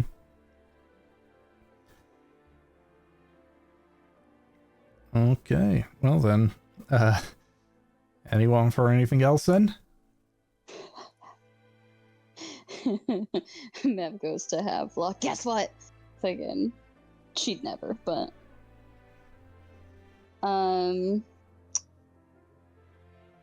Could. what's up, Hannah? I said she could. She would never ever do that. That's literally like against her morals. I know.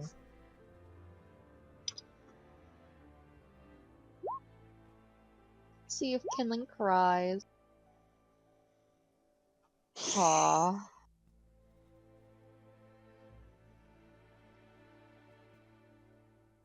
Alrighty then, if there's nothing else for anyone else, so the rest of the day is spent with your small armada of ships heading eastward, sailing long into the night as the weather continues to basically pick up as the storm strengthens once more. Let me roll. Where's my d20? Let's see.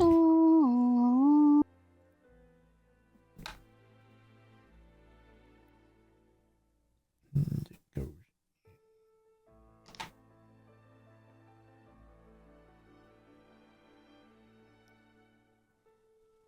Okay. So you get to about, why can I not select? Why can I not move the thing? There we go. Technically it's in the Coral Sea, but it's not letting me move with my mouse, so whatevs. Yeah. Actually, wait, what if I were to replace it with my own cooking? Delightfully devilish, Seymour. Wait, what do you mean I can't change it to it? Okay, fine. Just gonna I'm back. Welcome back. Hello. Just gonna do it this way. Fucking There we go. Arjun being a Jirahanian, old news. Arjun being a Jirahanian lieutenant, fucked up. That would be about there based on the past couple of days, because I know I haven't moved it in the past couple of sessions.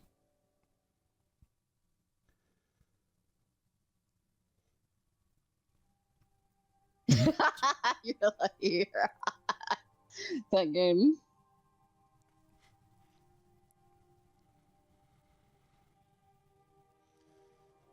Okay. Oh my god. So, the next day comes about.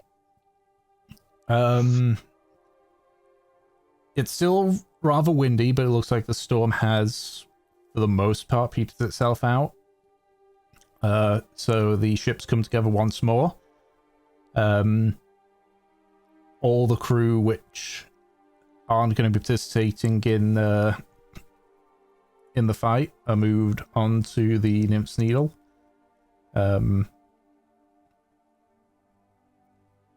Cooley is put in charge of the needle. Mhm. But for the most part, basically all of the other specialists from the Needle move over, and in terms of the other ships, Franz is actually pretty much the only one that goes over onto the Needle.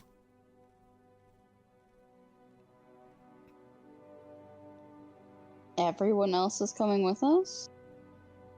Looks like it. I'm guessing that the normal crew is also going on to the Needle. Yeah. I'm specifically like the specialists. Okay. Go off the Needle with the exception of Cooley and Franz. Okay. But a lot of the regular crew from all the ships go onto the Needle. Yep. Okay. Yeah, we don't want civilian casualty. Mm. So the various specialist crew members sort of introduce themselves formally to each other and sort of separate into their own little groups to discuss either the workings of the ships that they've came onto or strategies for the upcoming battle. Mm-hmm. Potential battle, anyway. You can see like Camilla and Von Ren are sort of in discussion on the side. Oh, look, they're getting along. They're like screaming at each other.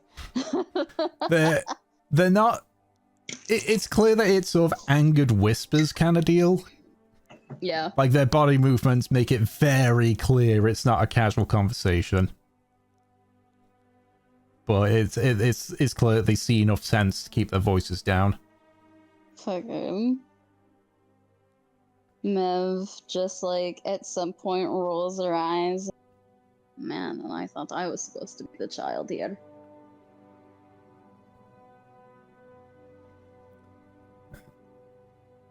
As you're sort of watching everyone for like more combat based is preparing, you can see Lulu checking on her bow and her arrows. You actually see her fire a few practice shots just into the distance. But beyond that, nothing seems to happen much with the rest of the crew outside of the preparation. Eventually, the Needle separates from the other ships and starts sailing northward. The members of the Needle that have came onto the Stabrat and the Algo sort of do say their farewells as the ship begins to sail away.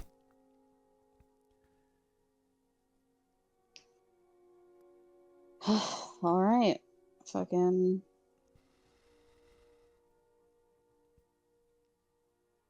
Now is the task of finding the rabbit hounds, right? Mm-hmm.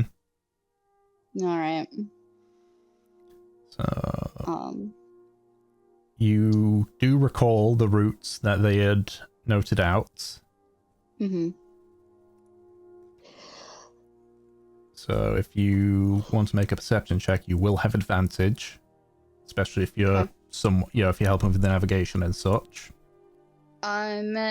Is Chitter with us? She would be, yeah. Okay. Then can I tell her the route and then she can do it? Because I think her perception might be higher than mine. Let me see. Tritter, character sheet. What's your perception? Actually, no. I don't think she would. What's her perception? A 1. And she's not because she's not proficient. She's the navigator. I know. She should be proficient. What did you do?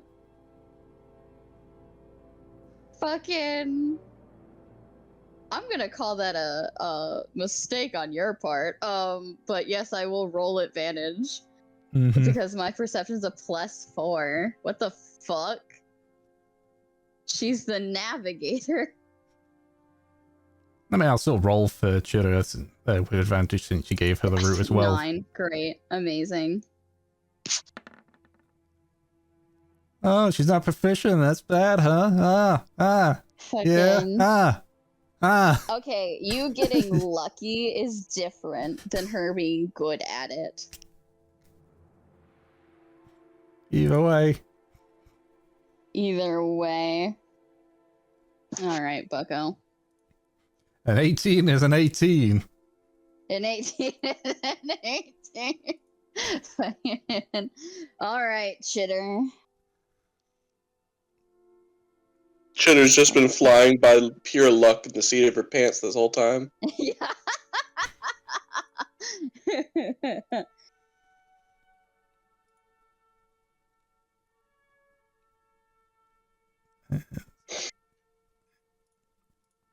Okay. So the two of you just sort of sit up in the crow's nest and sort of begin to observe.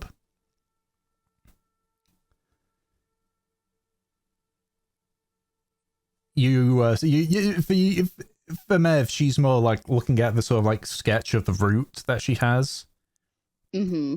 To just try and keep an idea of where they are, and like Chitter's doing like all the math. The math. I mean, traveling by sea, there's a lot of it. Sextants and all that stuff, and times, and Mm-hmm.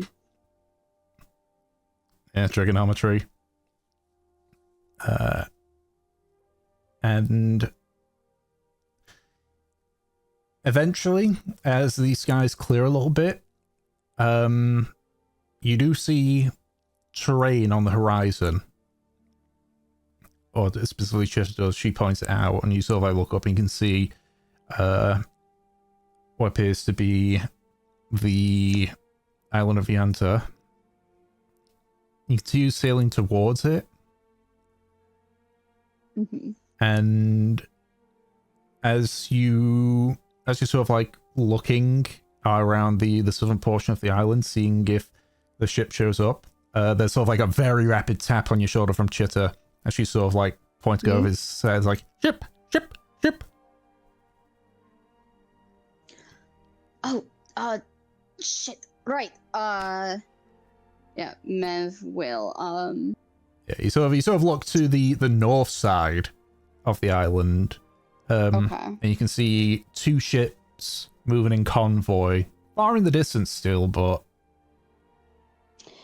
yeah, Mev will...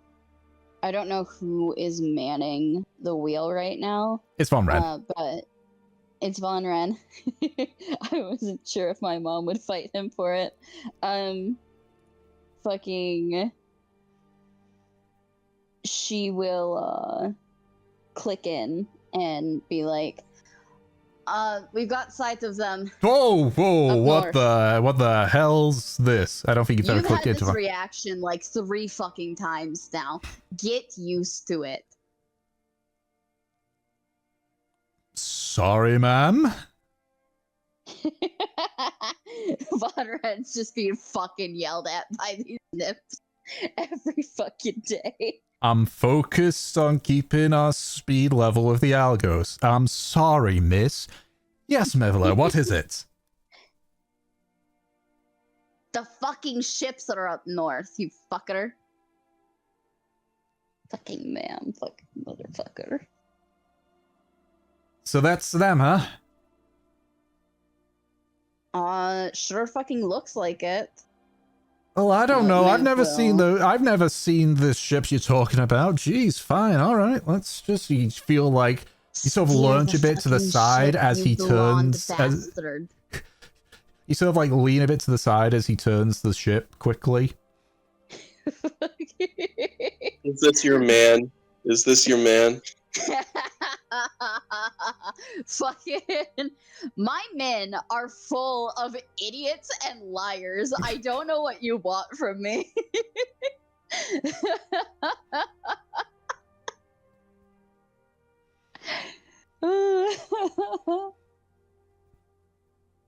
Clearly, there's a time. Yeah.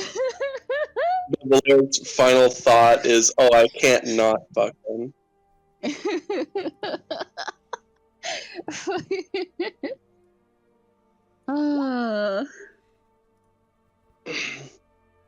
Fucking. That's just like, you look like you're going to give me a fucking headache.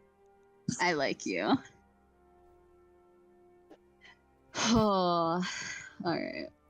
The ship is moved to be on an insect course with the front of the ship, which you can see at this point.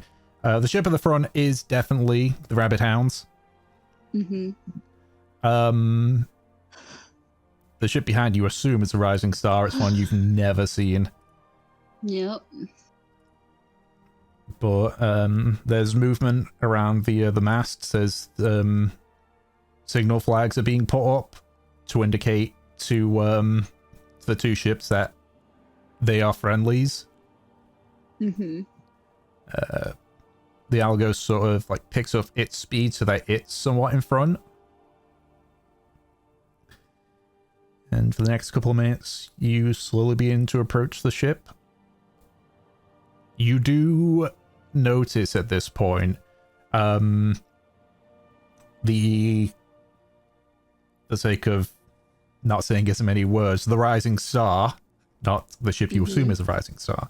You can see part of its left side is showing signs of fire damage. Good. It looks like it goes at least to where 3 of the gun ports are, which you note are open, and the cannons are pointing. So they're already blatantly ready. Mm-hmm. Alright. Yeah. Mev will hop down to, like, assemble her crew.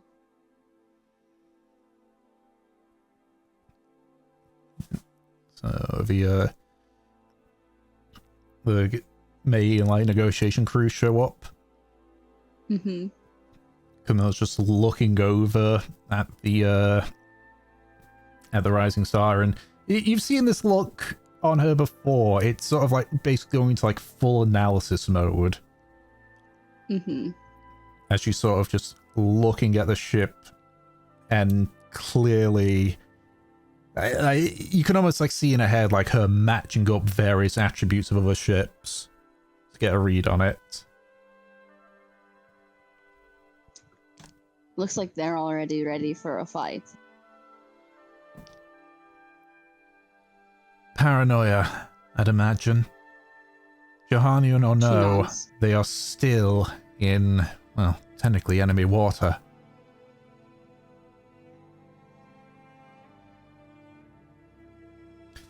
That's definitely a galleon. Small one.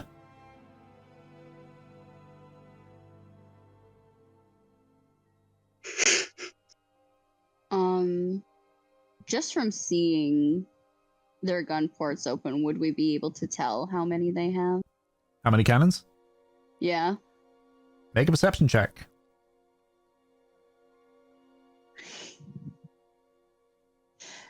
Do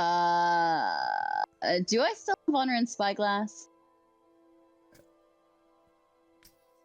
No, but you can ask him for it. Yeah, give me that Vonren. Because then I'll get Advantage. get advantage.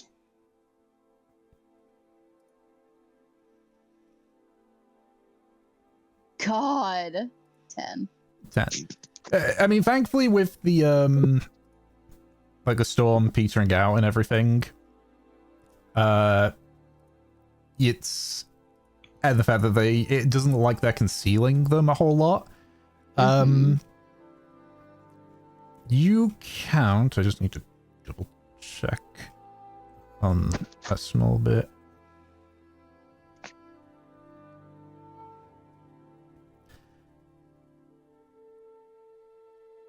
So based on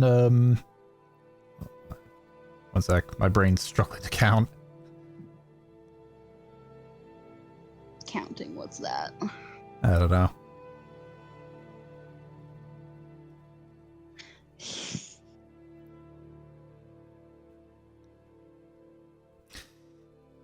You know, I'm...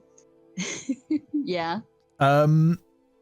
You see, in total, on the side that you're looking at, about 20 cannons. Okay. But you do note that 5 of them are, they're not like ship-to-ship cannons, like smaller cannons that can be swiveled around. Okay. And so you just you just assume that's the same case on the other side. So in total, about 40 cannons. Yeah. Looks like likely 40 cannons, which I believe is about what Sparks estimated. She said 40 to 80. I'm glad it's on the lower number.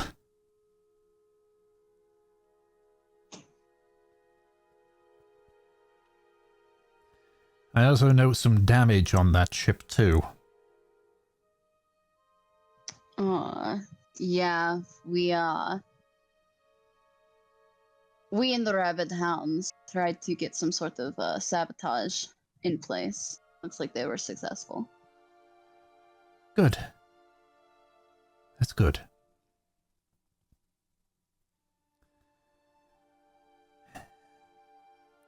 So it looks over to Von Ren. Which ship are we going up to? Rabbit Hounds. They at least know we're friendly. Makes more sense too. We just go up to this Gallaro ship that are going vicious. They seem ready to shoot at us at a moment's notice. Let's not give them an excuse to.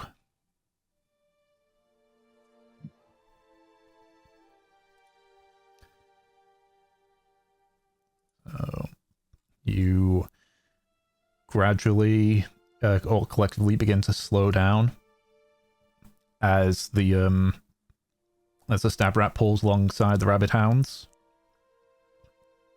The first thing you notice is a warforged standing on the deck of the rabbit hounds, pointing what looks to be a thunder cannon.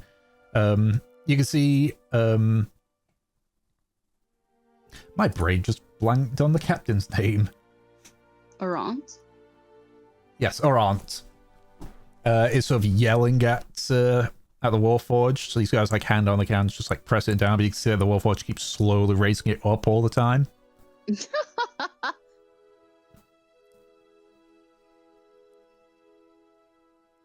So good. Farron just sort of like looks over as they're sort of being pulled in. It's like, I could probably carry one of you over there while we're pulling the ships together. Who wants to volunteer?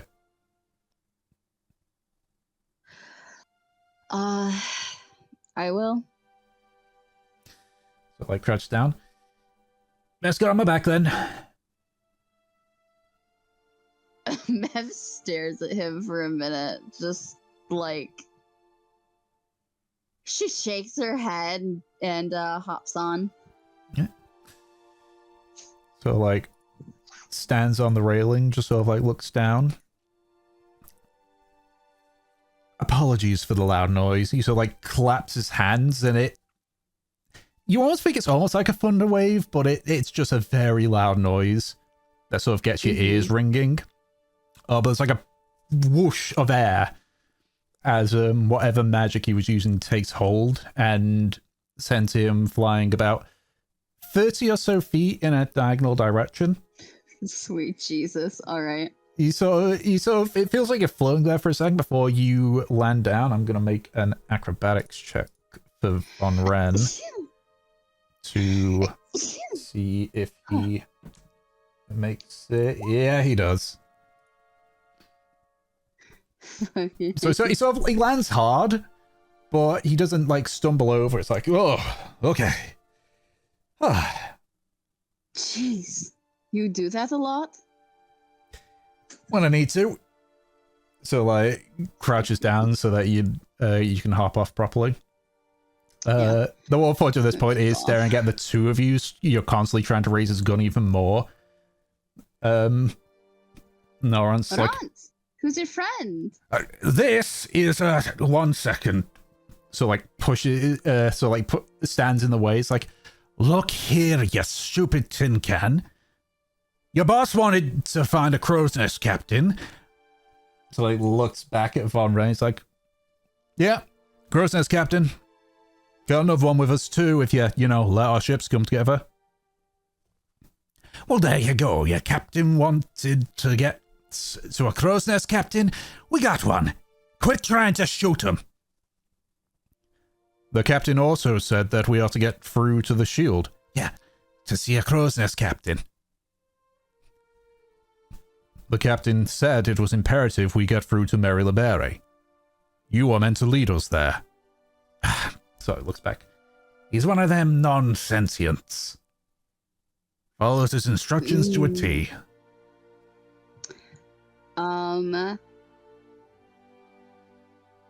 Mev looks at the Warforged. Consider this a step to getting to Mary LeBerry. A border control, if you will.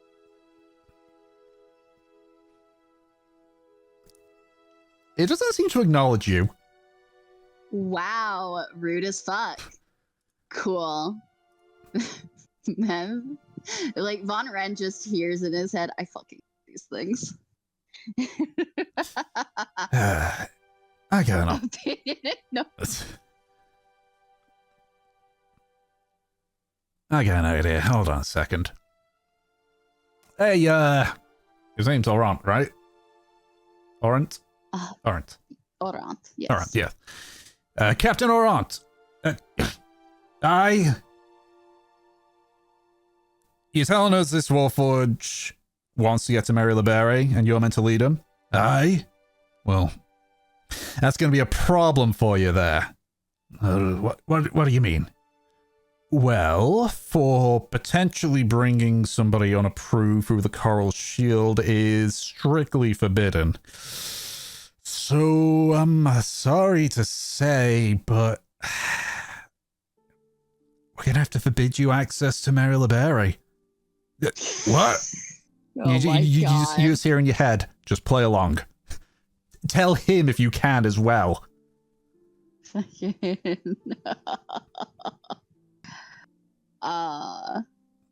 Jesus fucking Christ. Yeah, Mev looks at Arant and she'll link up with him. Just go with it. Alright. I'll still say what I was gonna say, but, we'll work. The hell's you mean I'm exiled? It's exactly what I said. I'm a crow's nest captain. I have that authority. And I'm sure with the other crow's nest captain we've got, Camilla, I'm sure she'll be in full agreement. Laws are laws, Orant. Turns to the Warforge. You see what you've done, you git? Well, great. You can't even fulfill your directive now, huh? Oh, I'm meant to get to Mary LeBerry. You're meant to lead us. Well, how are we meant to get to Mary LeBerry now when I can't get there? This does pose a problem. Aye. So get your boss, get him here, and we'll start discussing it, aye? I must consult with my master. He just sort of steps away. Once it gets out of earshot, Ron just walks forward. It's like, not exactly the homecoming I was expecting. Sorry. It's fine. Suppose when these lot are very literal, you have to throw a wrench in their plans. Speaking of wrenches, she gestures to the rising star. Take it everything worked out. Not as good as as we hoped. The Gear Forge did a great job. Took out 4 of the cannons completely, left 1 needing to be repaired. Of course, they took 4 of our cannons for it, but, you know, rather it be a regular cannon. Dicks. Aye, they said that that they'll happily reimburse us for the costs. Uh-huh. I have got the money from them, so I'm not too torn up about it. But I'd like to get them back if I could. Not that. Okay. Right. I'm assuming you've got a plan. At this point, like, Nimbus does fire up. It's like, oh! Well, shit, this just has thrown my plan out the window, hasn't it? A little bit. I told you needed to be quick.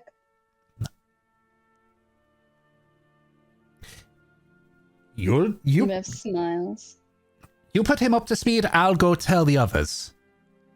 Deal. Right. He zips off. Alright, you want to tell me who the fuck that was? Nimbus. He's an artillery expert. Gunnery master. Right, and plan? Well, the plan is to have a meeting here, give him that meeting that he wants, but try to make it a kind of a foot in the door situation. Not necessarily the smuggling of Celestine, but we can smuggle other items for them. Essentially get them off our case for a couple of years, establish some sort of rapport with them, and deal with the Celestine issue later, when we're more prepared. I was gonna say, looking at what ships you brought. To be honest, I was hoping in that scenario you'd bring heavy firepower, but suppose that's why we're going with the deal. We got who we fucking could right now. This was extremely last second. Oh, trust me, I'm not trying to bring it down at all. I'm just saying. I'd imagine if you had the firepower, we wouldn't even be in this situation. Yeah, definitely not. But for now, we are going to try to be diplomatic. If that doesn't work, well, Horon hears in his head, we kill the bastards. Or die trying. We've got a couple of people set up to either take surprise shots at them or to fuck up more of their Celestine cannons and their ship. While this is happening, you can see the Rising Star is moving alongside the Rabbit Hounds. Yep, that's part of the reason why Mev switched to telepathy. Out loud, she's still talking about how, like, diplomatic they're going to be. Mm-hmm. As it's all going aside and Laurent just looks, you just hear in your head. They've got about 15 Warforged. Only one of them's the sentient type. Jeez. Do you think they've been tracking your route? Oh, definitely. Well, I'm glad that we told you to go in a fucking crazy direction. Concern that I've got, though, is they've been tracking the route. So they're going to have some maps around other parts of the area. Not to the shield, obviously, but we have a plan for that. Other than destroying all of the Warforged? The plan was so that you go the long way around and drive the ship in a fucking crazy way so that they'll at least be confused. Even if they know the surrounding area, no one knows where the Isle of Moa is. Right, just wanted to make sure if there was a plan or not in there. But at the very least, 15 Warforged, the rest, various kinds. Mostly humans. We're gonna have to fucking deal with it as it comes. Yes, At the very least, we can, she gestures to the stabbed rat and the August and everything. At the very least, we can inform everyone. At this point, the like all 4 of the ships are now together enough that everyone can walk over. So Camilla also joins on top of the Rabbit Hounds.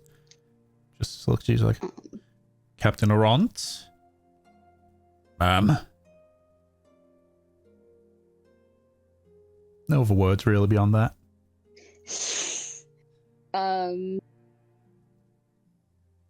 Mev tells Camilla, he's been briefed. Good.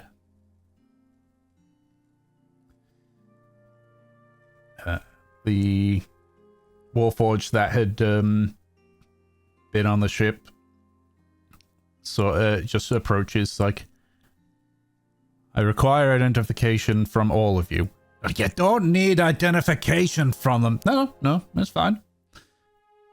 I'm Captain Von Wren, Crow's Nest Captain. Camilla, Crow's Nest Captain. Neveler, Captain of the Talaria. You are not a Crow's Nest Captain. She's here as an advisor. Very well. So heads over to the Rabbit Hounds. It's a bit of a wait before you see what looks to be 5 Warforged. You do note that 4 of them are moving rather, I don't know a way to put it, rather robotically. Whereas the other one definitely has a bit more of like a casual stroll to it. So signifying that it has sentience. And behind that, you can see a individual. He looks to be in his mid-40s, relatively tall. You can see that he's got his not particularly long, but like long enough that it can be put into a messy ponytail. You can see he's got what looks to be like a white tunic, but it's hard to see because he's got a chest plate covering it. You do notice that on the right side of his face, he has part of a porcelain mask. And as he approaches, you can see sort of near the nose, you can see signs of heavy scarring. Just sort of peeking out from the mask. The 5 Warforged sort of like make almost like a semicircle. They don't have their weapons out, but you can see that they have their hands sort of like near their weapons, with the exception of the sentient one who's just got his arms crossed, watching. The man walks forward. Right, I have been made aware that I'm in the presence of some Crow's Nest captains. Is that correct? Yes, Camilla. I'm one of the Crow's Nest captains. How you doing? Iridan Von Wren. I'm another Crow's Nest captain. Right, and could you tell me why you have barred my guide from your island? Because it's not allowed. What other thing to say that? It's leading someone that we don't know and frankly, buddy, can't trust. And you want to get through the coral shield? Well, yes. I need to make sure that, for part of this deal, that your facilities are up to the standard of what I intend to offer. Celestine, we know already. And no, our facilities would not be up to standard because we don't deal with Celestine normally. Well, that's another reason why I should accompany you. I can make sure that everything is put in place, the correct security. I'm sorry. My name is Owain. I am a merchant from the city-state of Gallaro. I was really hoping to make my case in Mary the Berry. Yes, we are aware that you want it to be put in Mary the Berry.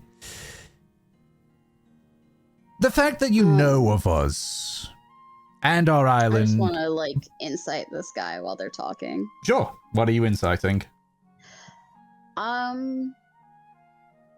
If there's any other intention or if he's, like, nervous. Okay. 18. Oh, good. This is the roll that I need. There's a degree of frustration about him. Mm-hmm. He seems a bit frustrated that his planned route has had an unexpected thing. You get the sense that he really wants to go to Mary LeBerry. Is that surely for the deal, or because it seems like he had something else in mind? It's actually difficult to say. He rolled really high in his deception. Okay.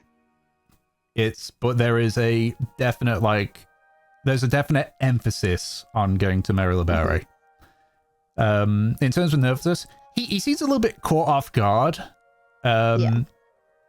But you can see he's sort of rapidly regaining his composure. I think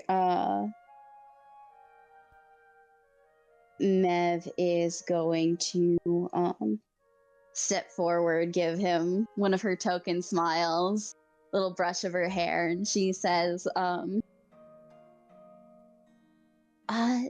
it sounds like an intriguing offer, but you have to understand we don't know you very well, and you don't know us. Wouldn't you prefer to be on neutral ground for a first meeting? I would have thought offering to be in your territory where you have all the advantage would be suitable for you. I'm sorry, is that not how things work around here?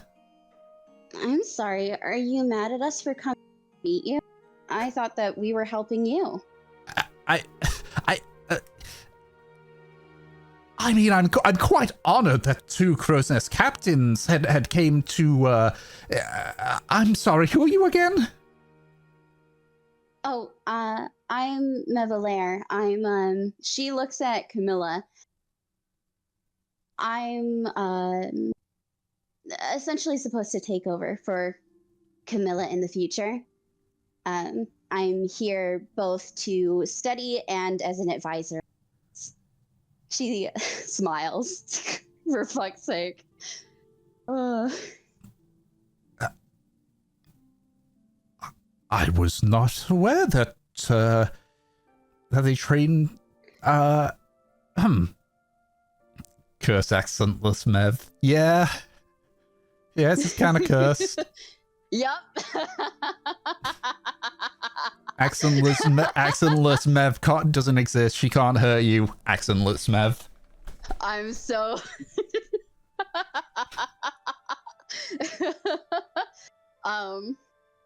Mev takes another step forward while this guy is off guard.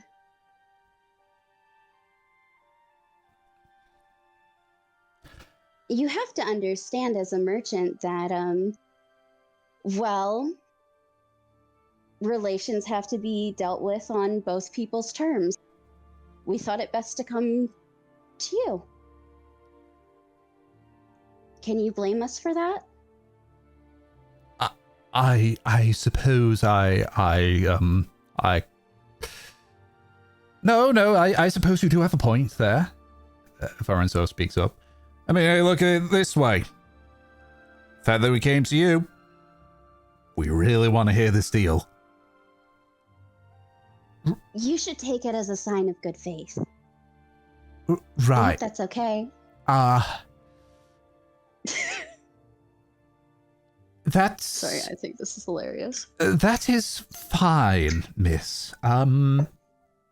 Sorry, I had a whole bunch of preparations, in place, and this is throwing a bit of a wrench in it. That's fine. This is fine. So, where exactly are we going to be negotiating on the ship? Is there an island near Mary the Beret which we're going to be speaking on? Is there a facility? She gestures over to the Isle of Yenta. We thought it would be best, since we heard that you were traveling through this area, to perhaps have it on Yenta. That way, there's no sort of territory dispute between us, whether that be on your ship or ours. It seems like being on an island that isn't suited to either of us is the safest. Is that all right? He looks over at Oron and says, Oron, I thought you said that that island was owned by the Republic. I mean, it is, but I don't do shit with it. Might as well be ours, might as well not be ours. Mev nods. Right, so let me just be sure on this one. So that island over there is technically part of the Republic, but there's not really a presence of the Republic? That's correct. And I mean, even if it's owned by the Republic, aren't we both trying to fuck them over? You're making an assumption there, miss. I am simply an honest merchant seeking to expand my business, that's all. There's nothing honest about smuggling, sir.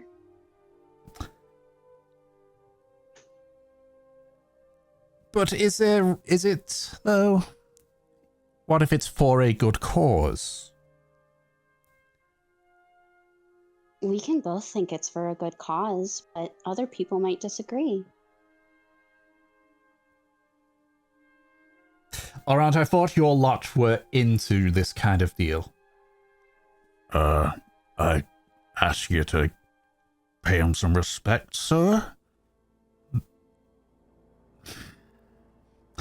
Fine. How are we getting to this island, then? Mev looks to Von Ren and Camilla. Well, my ship can get us close.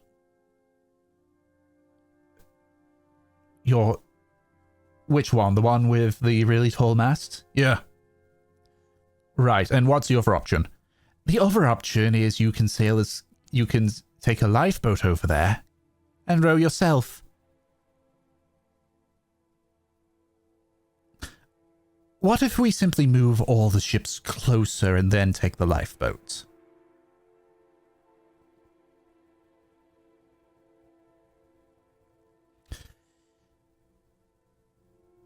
Well, with respect, sir, I think it's pretty clear on who has the firepower advantage here, so I would like to make a counter-offer here. Is that we will do that, we will bring the ships closer. However, we keep the ships together like this. Exactly like this, except replace the Sabarat with the Algos. That's the ship over yonder.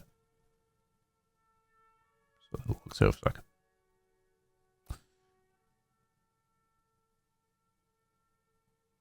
All right. So, are you going to go on ahead? That's exactly what we're doing. Our ship is faster, we'll move over there, and once the Stabrat is docked and we're over there, well, I mean, you can see the Stabrat, I'm sure you can find your way there. Mev Mev clicks into Camilla's head and asks, if I can convince him to let me come with him, can I?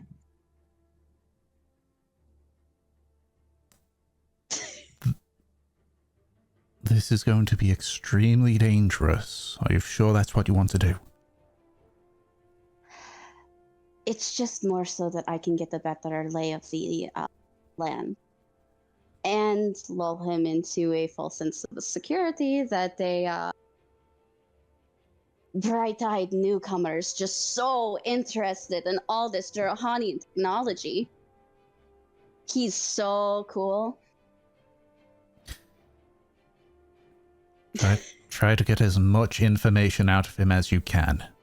And delay him as long as you can. That'll give Lulu time to find a vantage point. Understood. Mev leans over to Owain. Would it be okay if I came with you? Why would you want... What? Is this a... It's a common practice. Again, a show of good faith that we bring one of yours over. Well, should I bring one of mine over? No. Think of it as our goodwill gesture to you. Mev nods.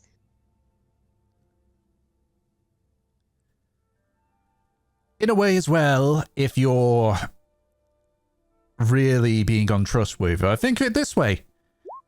You have one of our crew. What funny business are we going to do when you have one of our crew?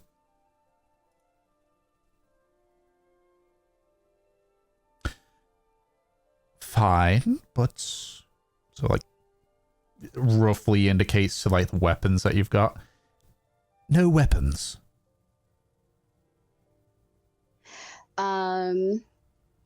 The only visible weapon that Mev has is her glaive. Yep. So she will take that off and give it to Camilla.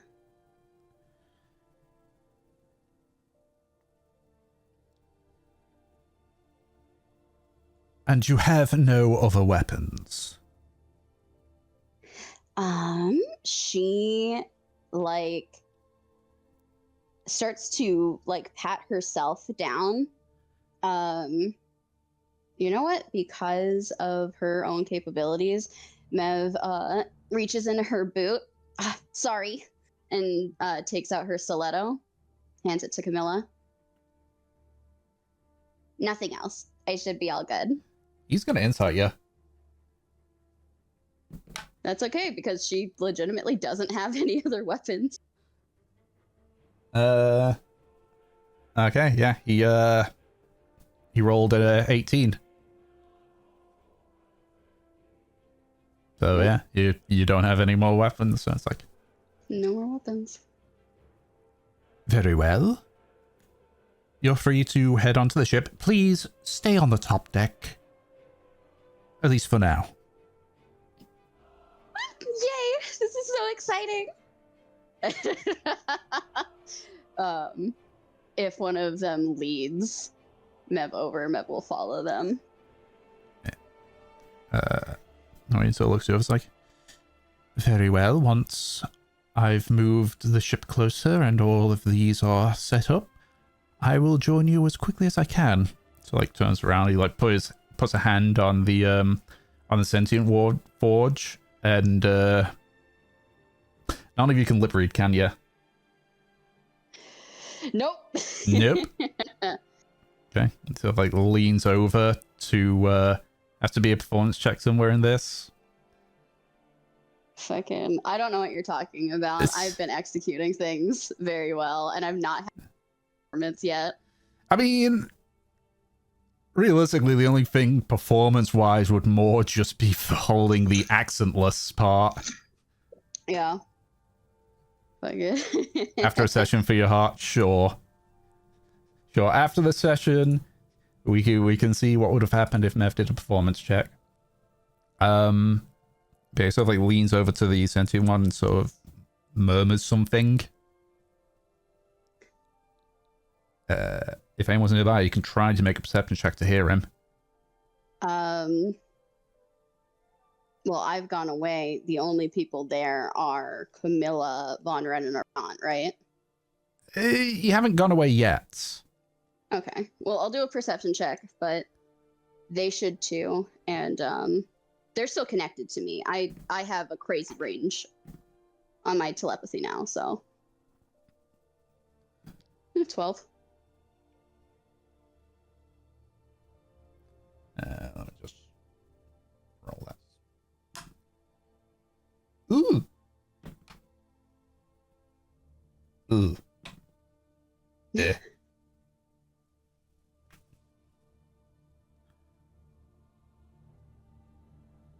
You can't make out what he's saying, but you do hear Von Ren actually saying your head.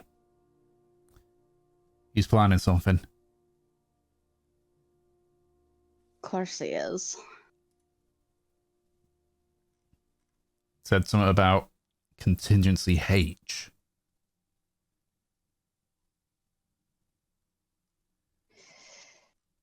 Well, I'm not sure I can figure out what the that is, but I'll try to get what I can.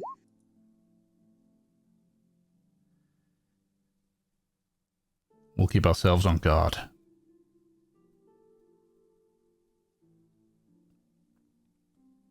Okay, so. How long will it take for us to even get to Yenta? Is it gonna be a while? No. The island's in sight. So it'll take a few hours. I know you're probably mentioning that more in the case of like session time. No, I'm asking specifically if it's gonna take a couple of hours, like even for our ships to get there. Probably.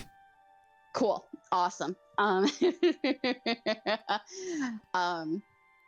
Like practically the second that Owain boards his ship again, Mev is there playing the wide-eyed newbie.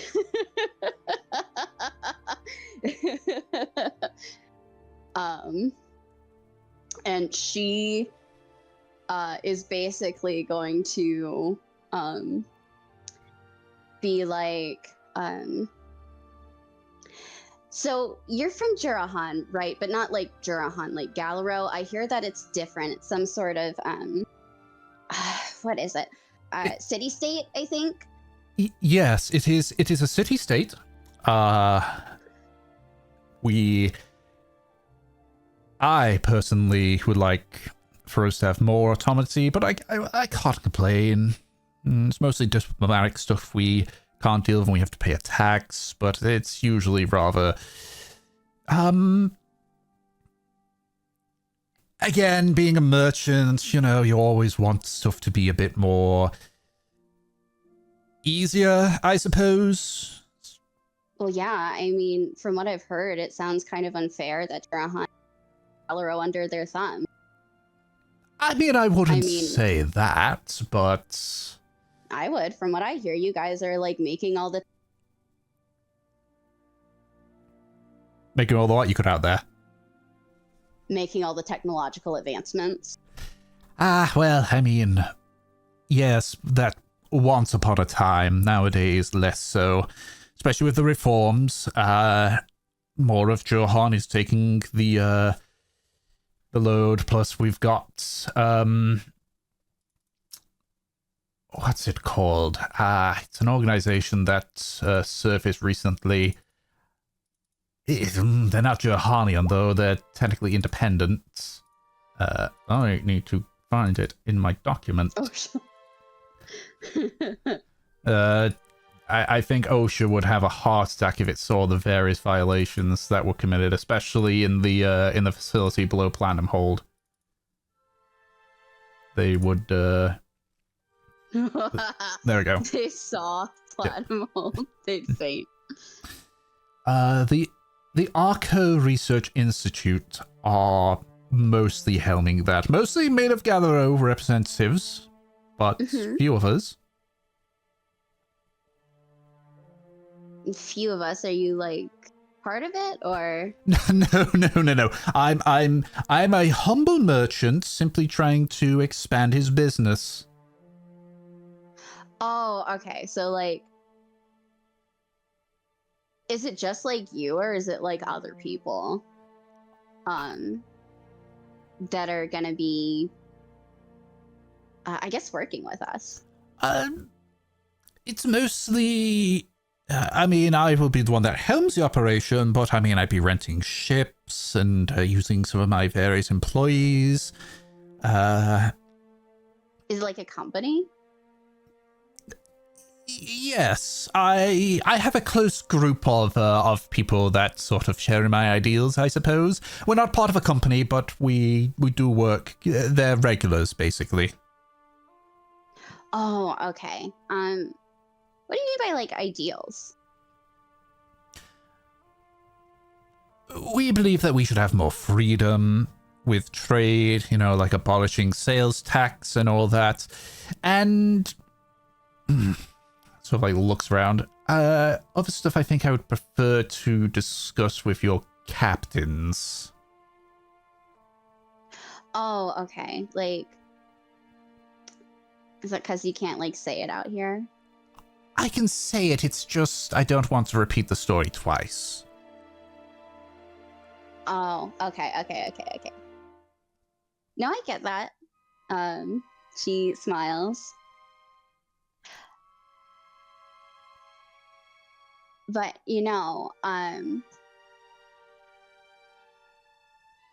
if you did want to, like, talk in private, I don't know. I just think you're, like, kind of cool. Is it me, or is Mev starting to get more and more Valley Girl? Yeah, she is. Okay, it's not just me. I'm not going crazy. Yet. It's also me, like, dying by Mev trying to flirt with this fucking asshole. I'm flattered, really, but I'll have to decline that offer, I'm afraid. We're going to be short on time. It sounds like you've never heard of a quickie. I will have you know that I am very well aware of what those are. Are you sure? Yes. She grins. All right, well, she looks around like the top of the ship. Why are there like so many Warforged? Well, put simply, they save on labor. They aren't sentient. All you do is give them some time to recharge, and they will do as instructed. Of course, when they become sentient, you do have to then factor in labor costs and their needs and everything. Typically, they go off and do their own thing. They get essentially a childlike wonder when they become sentient. I've only had a few occasions where they've remained. My first mate is, of course, one of them. I saw that. You say that it like lowers labor cost. I guess it might in the long run, but I heard that like she thinks about it. Aren't they like powered by Celestine? Isn't that really expensive? Thankfully, once the core has been put in place, it basically requires zero maintenance. Really, you just make sure that the countermeasure trigger is still functional. What's that? Well, so like moves the two of you away from the Warforged and the First Mate and such. Every Warforged that is created has a fail-safe system in the event that they go berserk, basically. Earlier models did that. And when they go berserk, the failsafe activates. It destroys their core and effectively kills them. When they become sentient, oftentimes they do still have the failsafe in there. Sometimes the master keeps it in. Sometimes they figure out how to remove it all on themselves or get someone else to do it. What makes one of these things like go berserk? Aren't you worried? I'd be worried if they didn't have the failsafe. As for why, nobody knows. Nobody knows. Yeah, Mev nods. I know that, like, other things powered by Celestine aren't, they don't have the same programming as Warforged, but, like, do you have to worry about it suddenly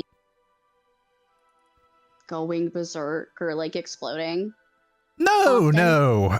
Usually the only time that happens is if it's defective, or if it is deliberately destroyed.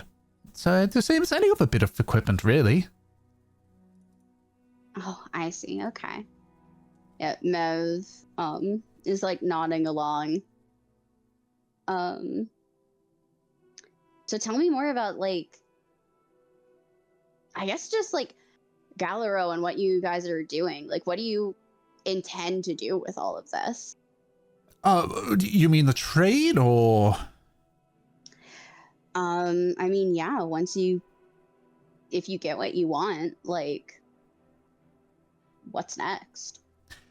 Well, when I get what I want, as I say, I don't want to tell the story twice.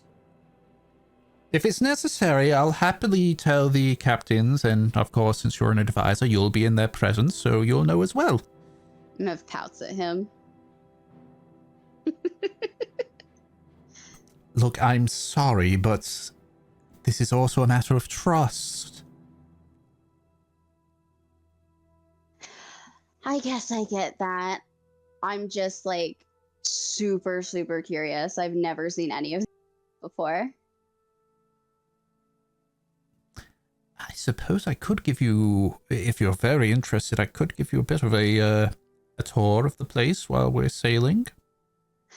Really? Would you? We won't be able to go to the back end of the gun deck. It appears that one of our Warforged went berserk and set fire to a few of them. That Warforged is no longer part of our crew, before you worry at all. Oh, okay. Okay, good. But no, like, a tour would be really great. Right, I unfortunately need to prepare for my meeting, but, just so, like, whistles and the first mate sort of walks up. This is the first mate Iron Fist. He will lead you through and give you a tour. Could you... It's nice to meet you. Don't mind him. He doesn't talk a whole lot. Oh, okay, yeah. Before they leave, Yep. Mev is going to, because I can do this with, like, I think 6 people, and I'm connected to 3 right now. I'm going to connect to Owain's head. I'm not going to give him an indicator like I do with other people, but I'll be able to basically hear any of his surface thoughts. Okay. Right, yeah, because Detect Force, there's no check unless you go deeper. Got it. Yep. I keep forgetting how surprisingly powerful Detect Force is. Fucking. And with Mev's telekinesis, she can fucking fuck shit up. Mm-hmm. All right. So, Arjun, I assume that you would be in the Algos?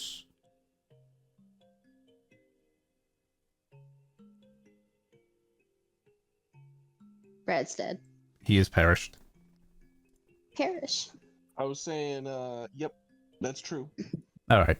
So basically, it's Get you, you, Nimbus, and Malbrin. You can see that Malbrin's wearing sort of like padded leather. In one hand, she's got like a jagged sickle. Where the other one, sort of on her waist, she's got a mace. But you just sort of like all crouched down in the bowels of the ship. Nimbus is sort of like just counting the length of fuse that they've got. Mm-hmm. Okay. I've got to us about enough fuse for it to take a minute to get there. Well, you think that'll be enough? Should be fine. Right, you're gonna need to carry it. It won't go smaller when I do. Okay. Alright. So... Are you feeling prepared? Mm-hmm. So,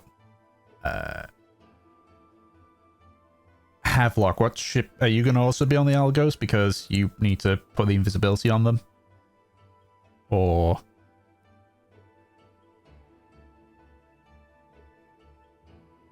Anna's also dead. everyone is dead. Fucking. They were killed by no accent Mev.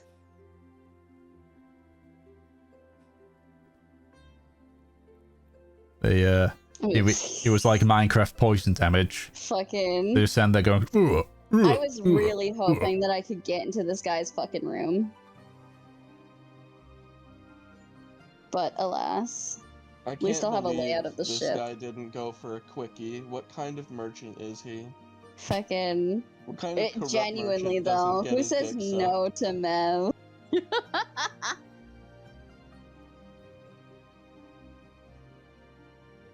Okay, well, while we wait for Anna to get back, I'll just assume, because obviously she needs to put the invisibility on, and obviously can't do it if she's on the stabbed rat, but Arjun and such can't be on the stabbed rat since it's being dark and all that.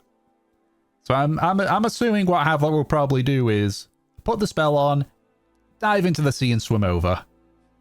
Yeah. That's my assumption. Makes sense. Yeah. So, the stabbed rat is very quickly, like anchored off, and the lifeboat is being lowered. If that's the case, then yeah, Kinley would be on the stabbed rat.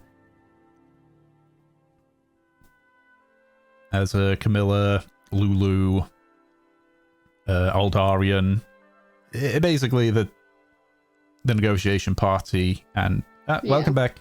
And I'm going to assume that Havelock would be on the Algo so that she can, so that he can put the invisibility on Melbrin and Arjun, and then just dive over through to Yenton.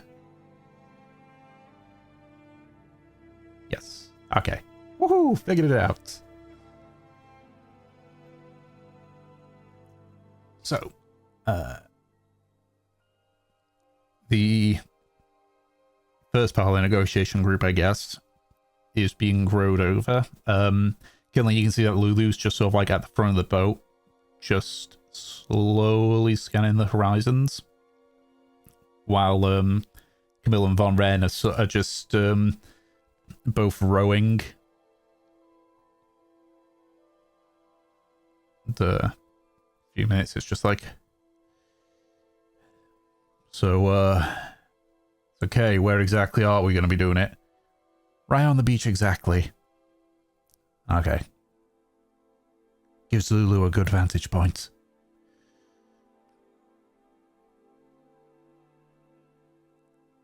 Do you think maybe that your crew could have loaded up some of the cannons? Nah, not accurate enough. We'd be a risk. You see anything there, Lulu? It's a bit rocky. A few trees in the distance, I might be able to do something. Will you be able to get there and get set up? It's a bit far away, but yeah, Good. Good. Farman looks to you, Kindling. So, you know what your job is, right? Stand there and look pretty.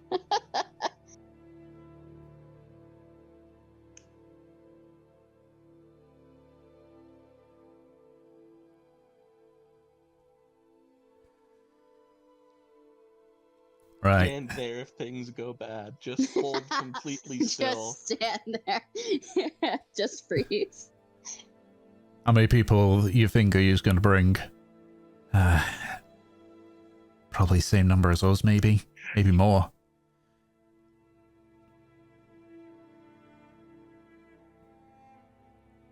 So what about targets? Who are you thinking of going for?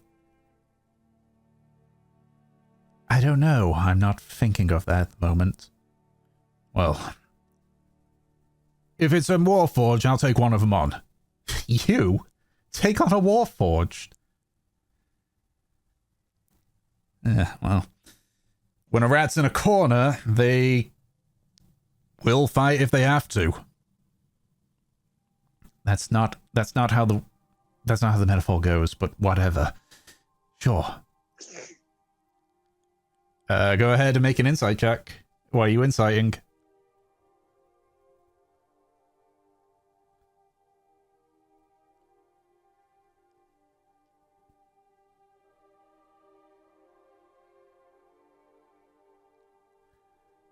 All right. Roll insight. 10. Iridan seems like a person that's usually confident in his abilities.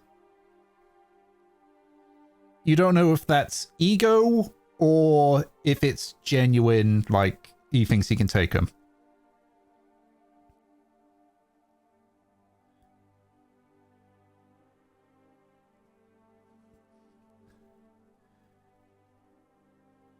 And what about the Owain guy?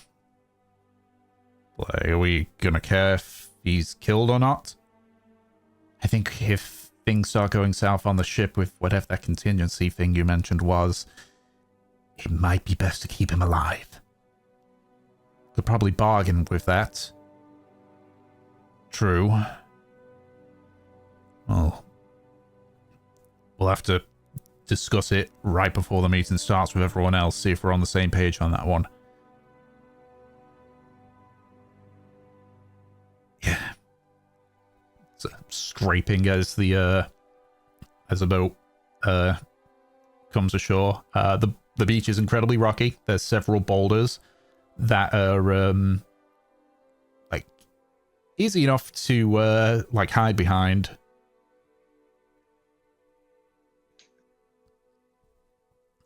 But they just sort of pull the boat up.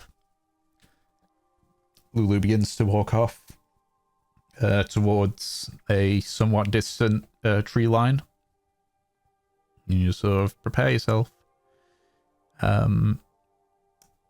So going back to Mev.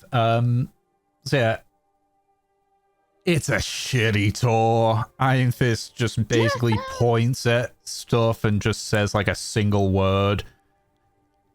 Amazing. Like walks down to the first deck, just like gun deck. Gun deck. Sort of like taps one of the cannons. Celestine cannon. And you do like looking at it, you've never seen a Celestine cannon before, but you can see this one. It does look a bit like a regular cannon, but there's a sort of a contraption near the back of it, with what looks to be like a rail system. It almost looks like real world equivalent, like a revolver like barrel. Okay. Mav's just gonna take it all with a smile. Can I do like perception or investigation to see if there's anything particularly of interest? Because right now I'm just trying to map out the ship. Like in my head. Make a perception check. Okay.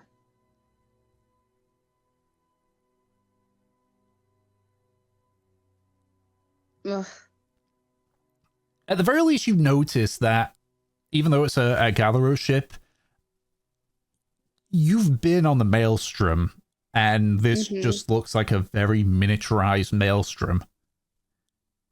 Which you kind of get because the Maelstrom itself is a massive galleon, whereas this is a much smaller one. Alright, do I hear anything of note from Owain's mind? You do, yeah. Because I imagine he's not being very careful. No. You hear like the occasional thoughts. A lot of the time it's just a bunch of like what seems to be like math calculations in his head. Though you hear the mention of gold, so it's clear that he's counting things in his head. You do occasionally, like, his voice does occasionally get a bit almost like flustered as he keeps running through several different topics. You do hear him calm himself by saying, where did I put it?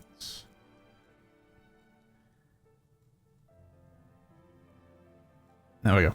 You keep hearing him say, a merchant's job is never done until he gets what he wants. Is that like a specific phrase? Yeah, when he's sort of, it's clear that he's trying to arrange stuff very quickly. And so his mind's getting sort of like that. When you're trying to do a bunch of things, you got a short deadline, your brain kind of, goes into overdrive. And he sort of calms himself by going like, a merchant's job is never done until he gets what he wants. And how he gets what he wants is by doing whatever it takes. And that just sort of slows his brain down. I would love for you to copy and paste that for me.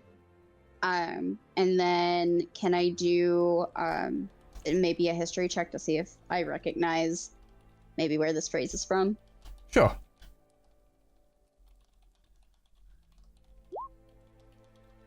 19. Surprisingly, you've never heard this saying. Okay. Yeah, if you could just put that down for me.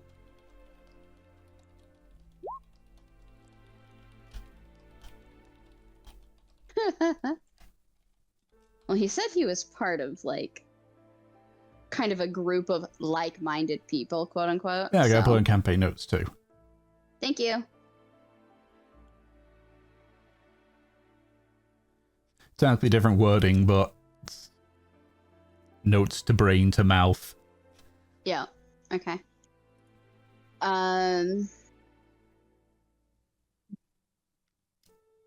Could I?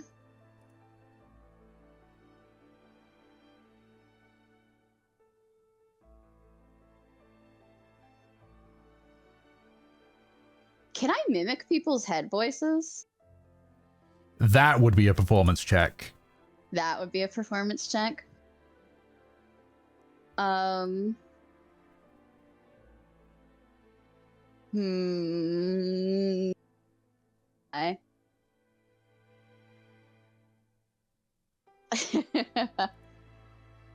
I mean, what reason would this man have for thinking like, oh, this girl's in my head?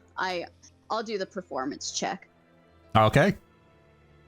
And what was it that Von Ren said? Operation Hate? Contingency hate. Whatever. Contingency hate. She's just going to say that as though it's something that like just kind of pops into his head. Trying to mimic like his own voice. Nice. Ugh. Not great, but it's okay because what the fuck inclination would this man have that someone's in his head? Yeah. So It just sounds weird. Yeah, so you try to mimic his voice, but more of your like natural, not accentless voice comes through instead. And like the thoughts just all stop for a second. I've never heard that, so His thought.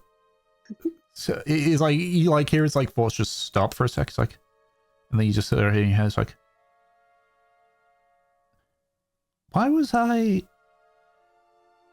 that?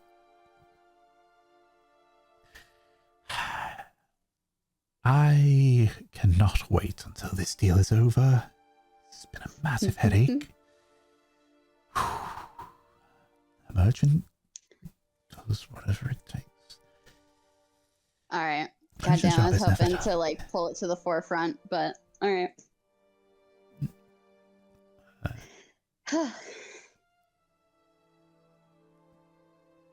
Okay. Yeah, the eventually the Rising Star joins up with the other ships again. Mm-hmm. At this point, you do hear Owain's like thoughts be right. Definitely 4. Need some of us to stay behind. Have my gear, have my armor. Should I bring a negotiation table? At this point, do I get near this guy again?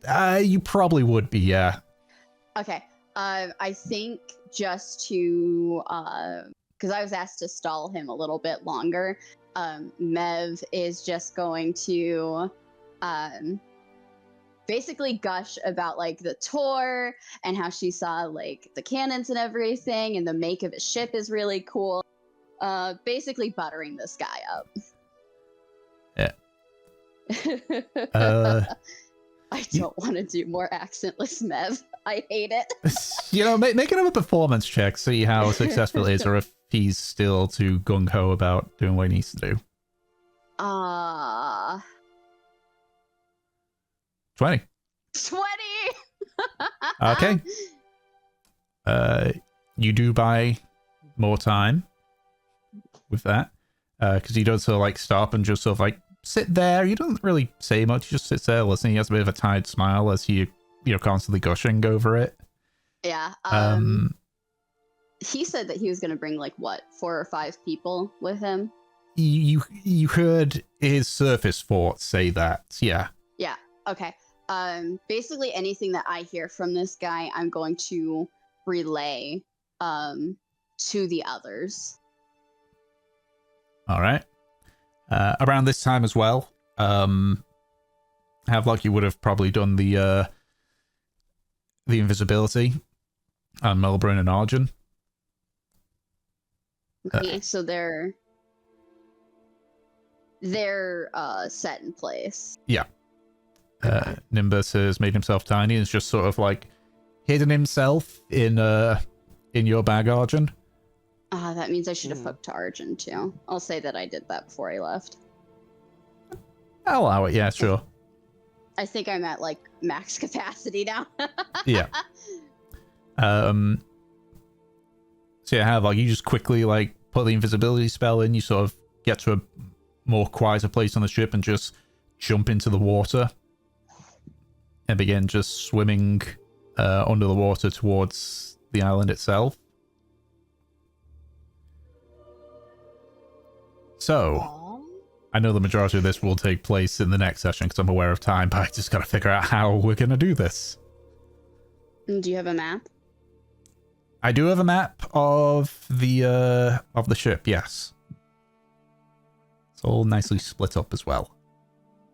Of the ship? I meant like where we're going to be on the beach. Oh yeah, no, the ship is also good. I've got a map of both the Rising Star, separated from everything else because it's too messy otherwise, and of where the beach is.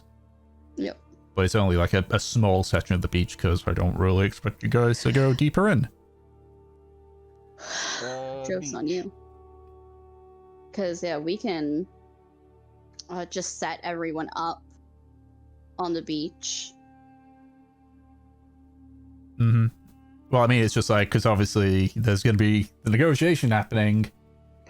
At the same time, the sabotage is happening. The negotiations will be happening first. The sabotage place if things start to look sketch. Which is why Mev is connected to Arjun. Okay. In order to basically, like, cue him and be like, it's your fucking time. Yeah. So that's definitely going to be a next session thing, because I'm aware of time, so we can just do the casual lead up to it. Okay. So, So Havelock does get there before Owain finishes listening to Mev gush about everything. Havelock has to stay out of the conversation though, right? Like he's gonna hide because Well, Havelock's air security. Yeah, but he would show up soaking wet.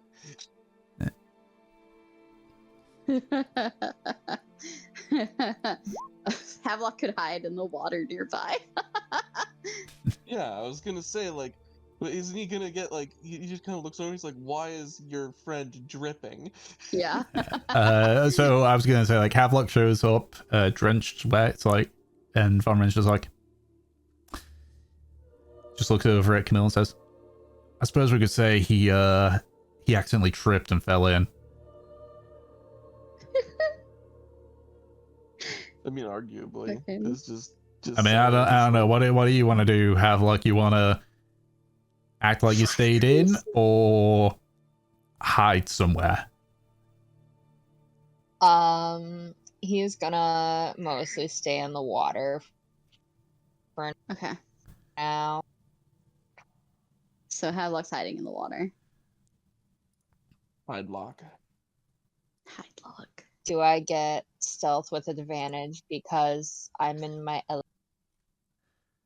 I'll say you get advantage, but don't bother doing the roll now because I'll probably end up forgetting of it by the next session. Mm-hmm. Let's be honest here. My memory's not the best. all you'd have to do next session is scroll up and it'll show it. Sometimes it doesn't do that for me, but if that's the case, yeah. I mean, if it'll show for you. Same here. Yeah. I never trust that shit with Roll20. Yeah. Yeah, Okay, 13. 13. All right. It's like, right, hiding in the. Yeah, you do notice, like near the ship, there is a sort of like rock pool nearby. You're just able to sort of like hop in. A bit uncomfortable, but you feel that you're pretty decently hidden. Alright. Eventually, you sort of run out of things to say. Yep. I should also point out that while I'm doing this stalling, since I did that tour of the ship, Arjun, you get like a flood of information of the layout of the ship. You know what? I'll move it to here so you can see. Yeah. Which so, each full layer. I don't know why that word's not done that. Why is main deck and quarter deck duplicated? It's fine, I can fix that. I can fix it, I swear. So yeah, Arjun, you just start getting a bunch of information about the ship and its layout. Ooh. Look at all those guns. All those guns. Jesus Christ. That's a lot of guns. Galleys are scary. And they're merchant That's ships. a lot of guns.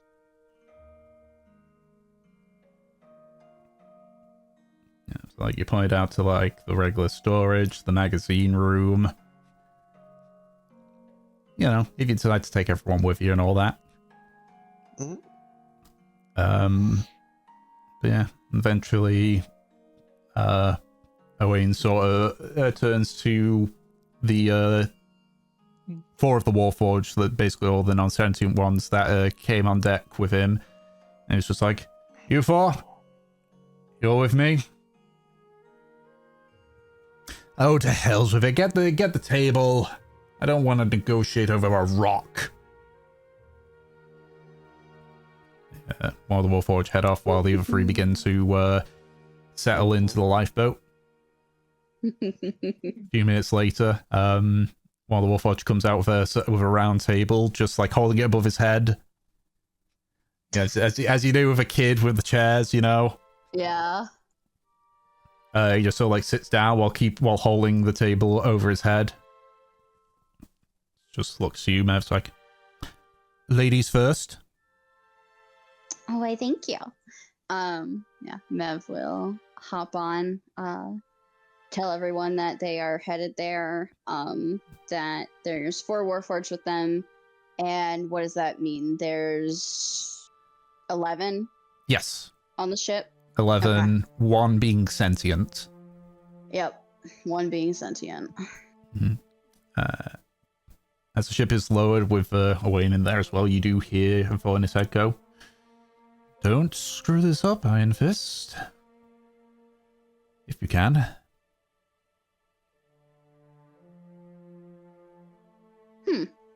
Weird. Okay.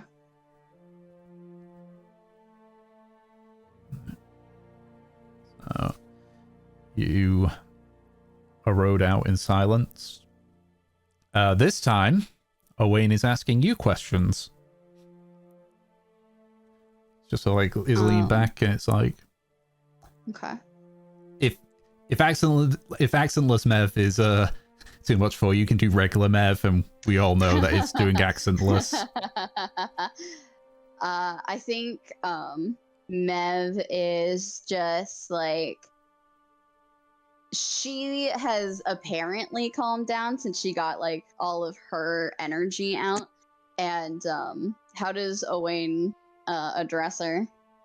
Just like, so since you had a lot of questions for me, do you mind if I ask you a few questions? Oh, of course not. Go ahead. I'm curious. I've heard tales about your Meribere. Mm-hmm. Wondering if maybe I could know a bit more of it from somebody who's from there? Well, what do you want to know? Anything and everything, if I'm honest with you. I'm aware we don't have a lot of time, so if you have to condense it, I'm all for it.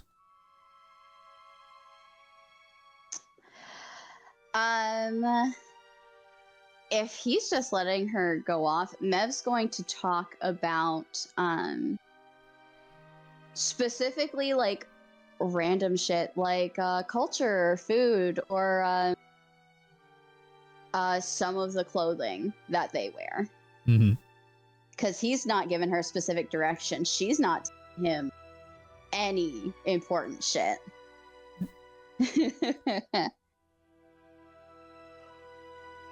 Partway through, he goes, the thing that interests me as well is the fact that you've been able to make this home on home in the Coral Shield, which seems to be very difficult to navigate. How did you do it? Who said it was in the Coral Shield? Well, that's where the Republic say it is. Well, yeah, that's where the Republic says it is. You think we'd give the Republic correct information? She smiles.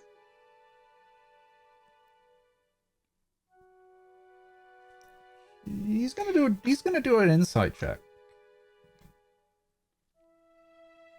Insight if mentioning the Coral Shield might have caused any concern. I mean, he can do that, but I can just as easily say that it didn't, because she knows where this guy wanted to go, and she knows what he had to have done to get there or to get this information. I mean, to be fair, I think even if you rolled deception, you would easily beat what he rolled. He didn't roll very good.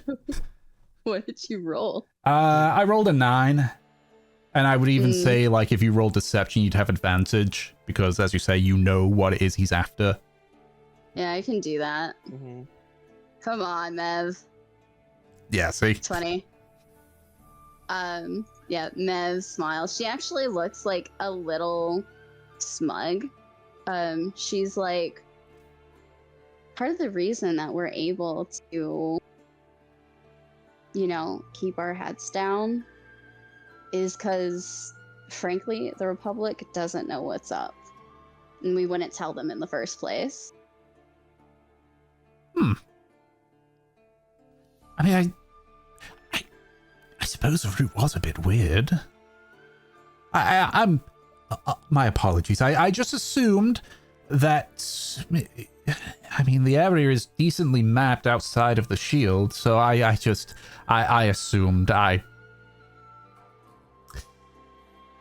No, you're fine. I mean, you can't blame us, though. We have to give people a certain narrative. But, I mean, I guess I can tell you this. I'm sure people won't mind. If you're looking at the coral shield, you might be looking in the wrong direction. But I shouldn't say much more. No, that's interesting. That's interesting. You're still connected to a Wayne's Head, aren't you? Yeah, I am. So you hear the surface forts go. I mean, it doesn't quite make sense. There's no other play. Everywhere's been... Surely they didn't. I mean, maybe an expedition would be thinking, but then why would I need this... these rabid hound folk to lead me there if I could simply go through here? I could have sworn it would be behind the shield.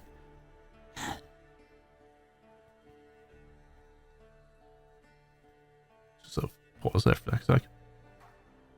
So I assume you are a group of seafarers. Is there like any other notable captains, crews?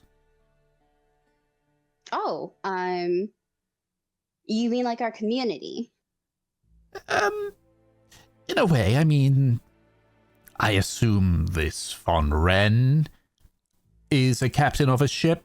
I don't suppose Christmas captain is just, haha, funny, we used to be pirates kind of deal. I'd imagine he is genuinely a captain. And the same thing for this Camilla person. You'd be right.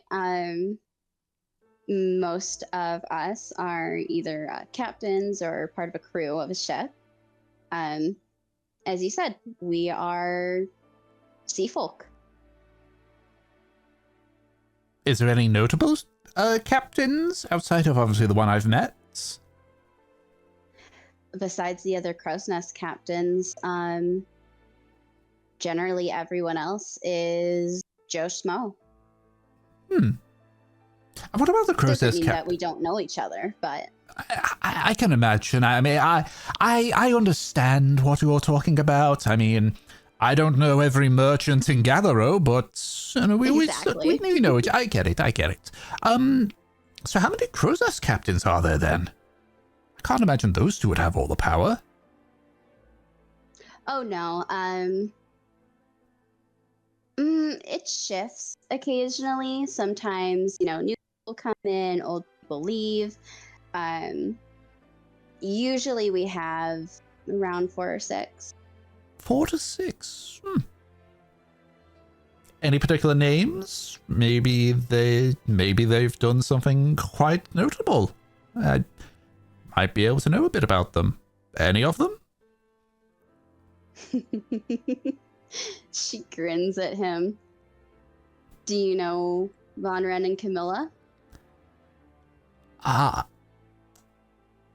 Not by name, but a few people who have been victims of piracy have mentioned of a female crew, but I don't think... what's the name of her ship? Allure. Huh. That is quite a coincidence. Because they have talked about a female captain, and it was a ship that started with an A. So. Oh, you fucking idiot. Yep. Memnons.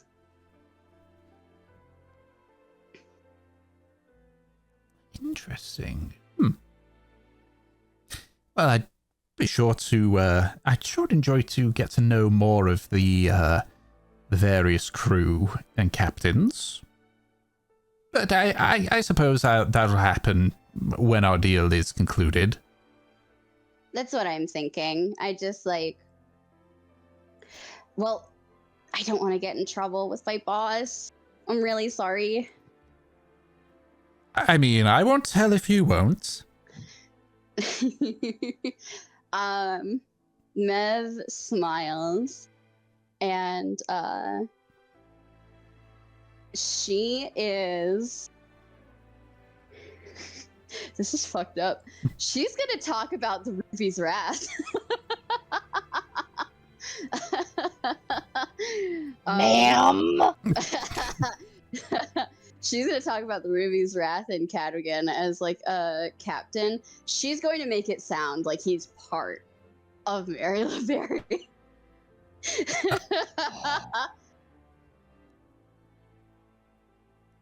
And she's not going to bring up the fact that this ship doesn't fucking exist anymore. You do hear in his service thoughts like, was this maybe a mistake? But wait, wasn't there...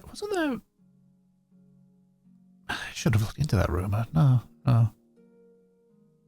Maybe they made that up to get it off their back. But maybe they didn't. As he says this, she leans in like conspiratorially. And she says, you know, I bet there's a rumor going around right now in the Republic that like he's dead, right? Am I right? I have heard that. It just Mary LeBerry operate in espionage as well? Of course we do. Ooh. I mean, we have to hide our home. Espionage is like our forte. Sometimes people will go missing or, you know, suddenly up and die. It's bullshit. That might change up part of the deal, possibly. Another avenue, maybe. This'll be our little secret. Oh yes, please. Please don't tell anyone. At this point, like, the boat has made it to the beach. It's sort of like pulled up alongside the other one. The Warforged that's had the table above his head the entire time just sort of like walks in the middle of him and just plops the table down. I didn't want to negotiate on a rock. Let's be a bit civilized in this choice of venue. Oh yeah, I definitely understand. Do you mind if I head back to my people? Of course, go join your people. I'll give you a few minutes to prepare yourself. I will make sure I'm ready as well with the various paperwork and discussions, and we shall get this. We shall get this on the road. Thank you so much for like the tour and just kind of like entertaining my questions. I know that I was super curious. Of course. It's not every day that a Johanian comes here to showcase our technology. I totally understand. Bye. Mev will head over to the rest of the group. She's still got the smile on her face, but everyone but Owain hears, oh my god, this was the most fucking annoying, like, 3 hours of my life. Pretty productive, though. Yeah, no fucking kidding. You should make that accent your day job, though. Fuck it. Mev just glares at him. I thought it was pretty good. It was. Okay? It was, but even I can tell it was driving you mad. Yeah, it was fucking annoying. I have to keep it up for like the next hour or two. Alright.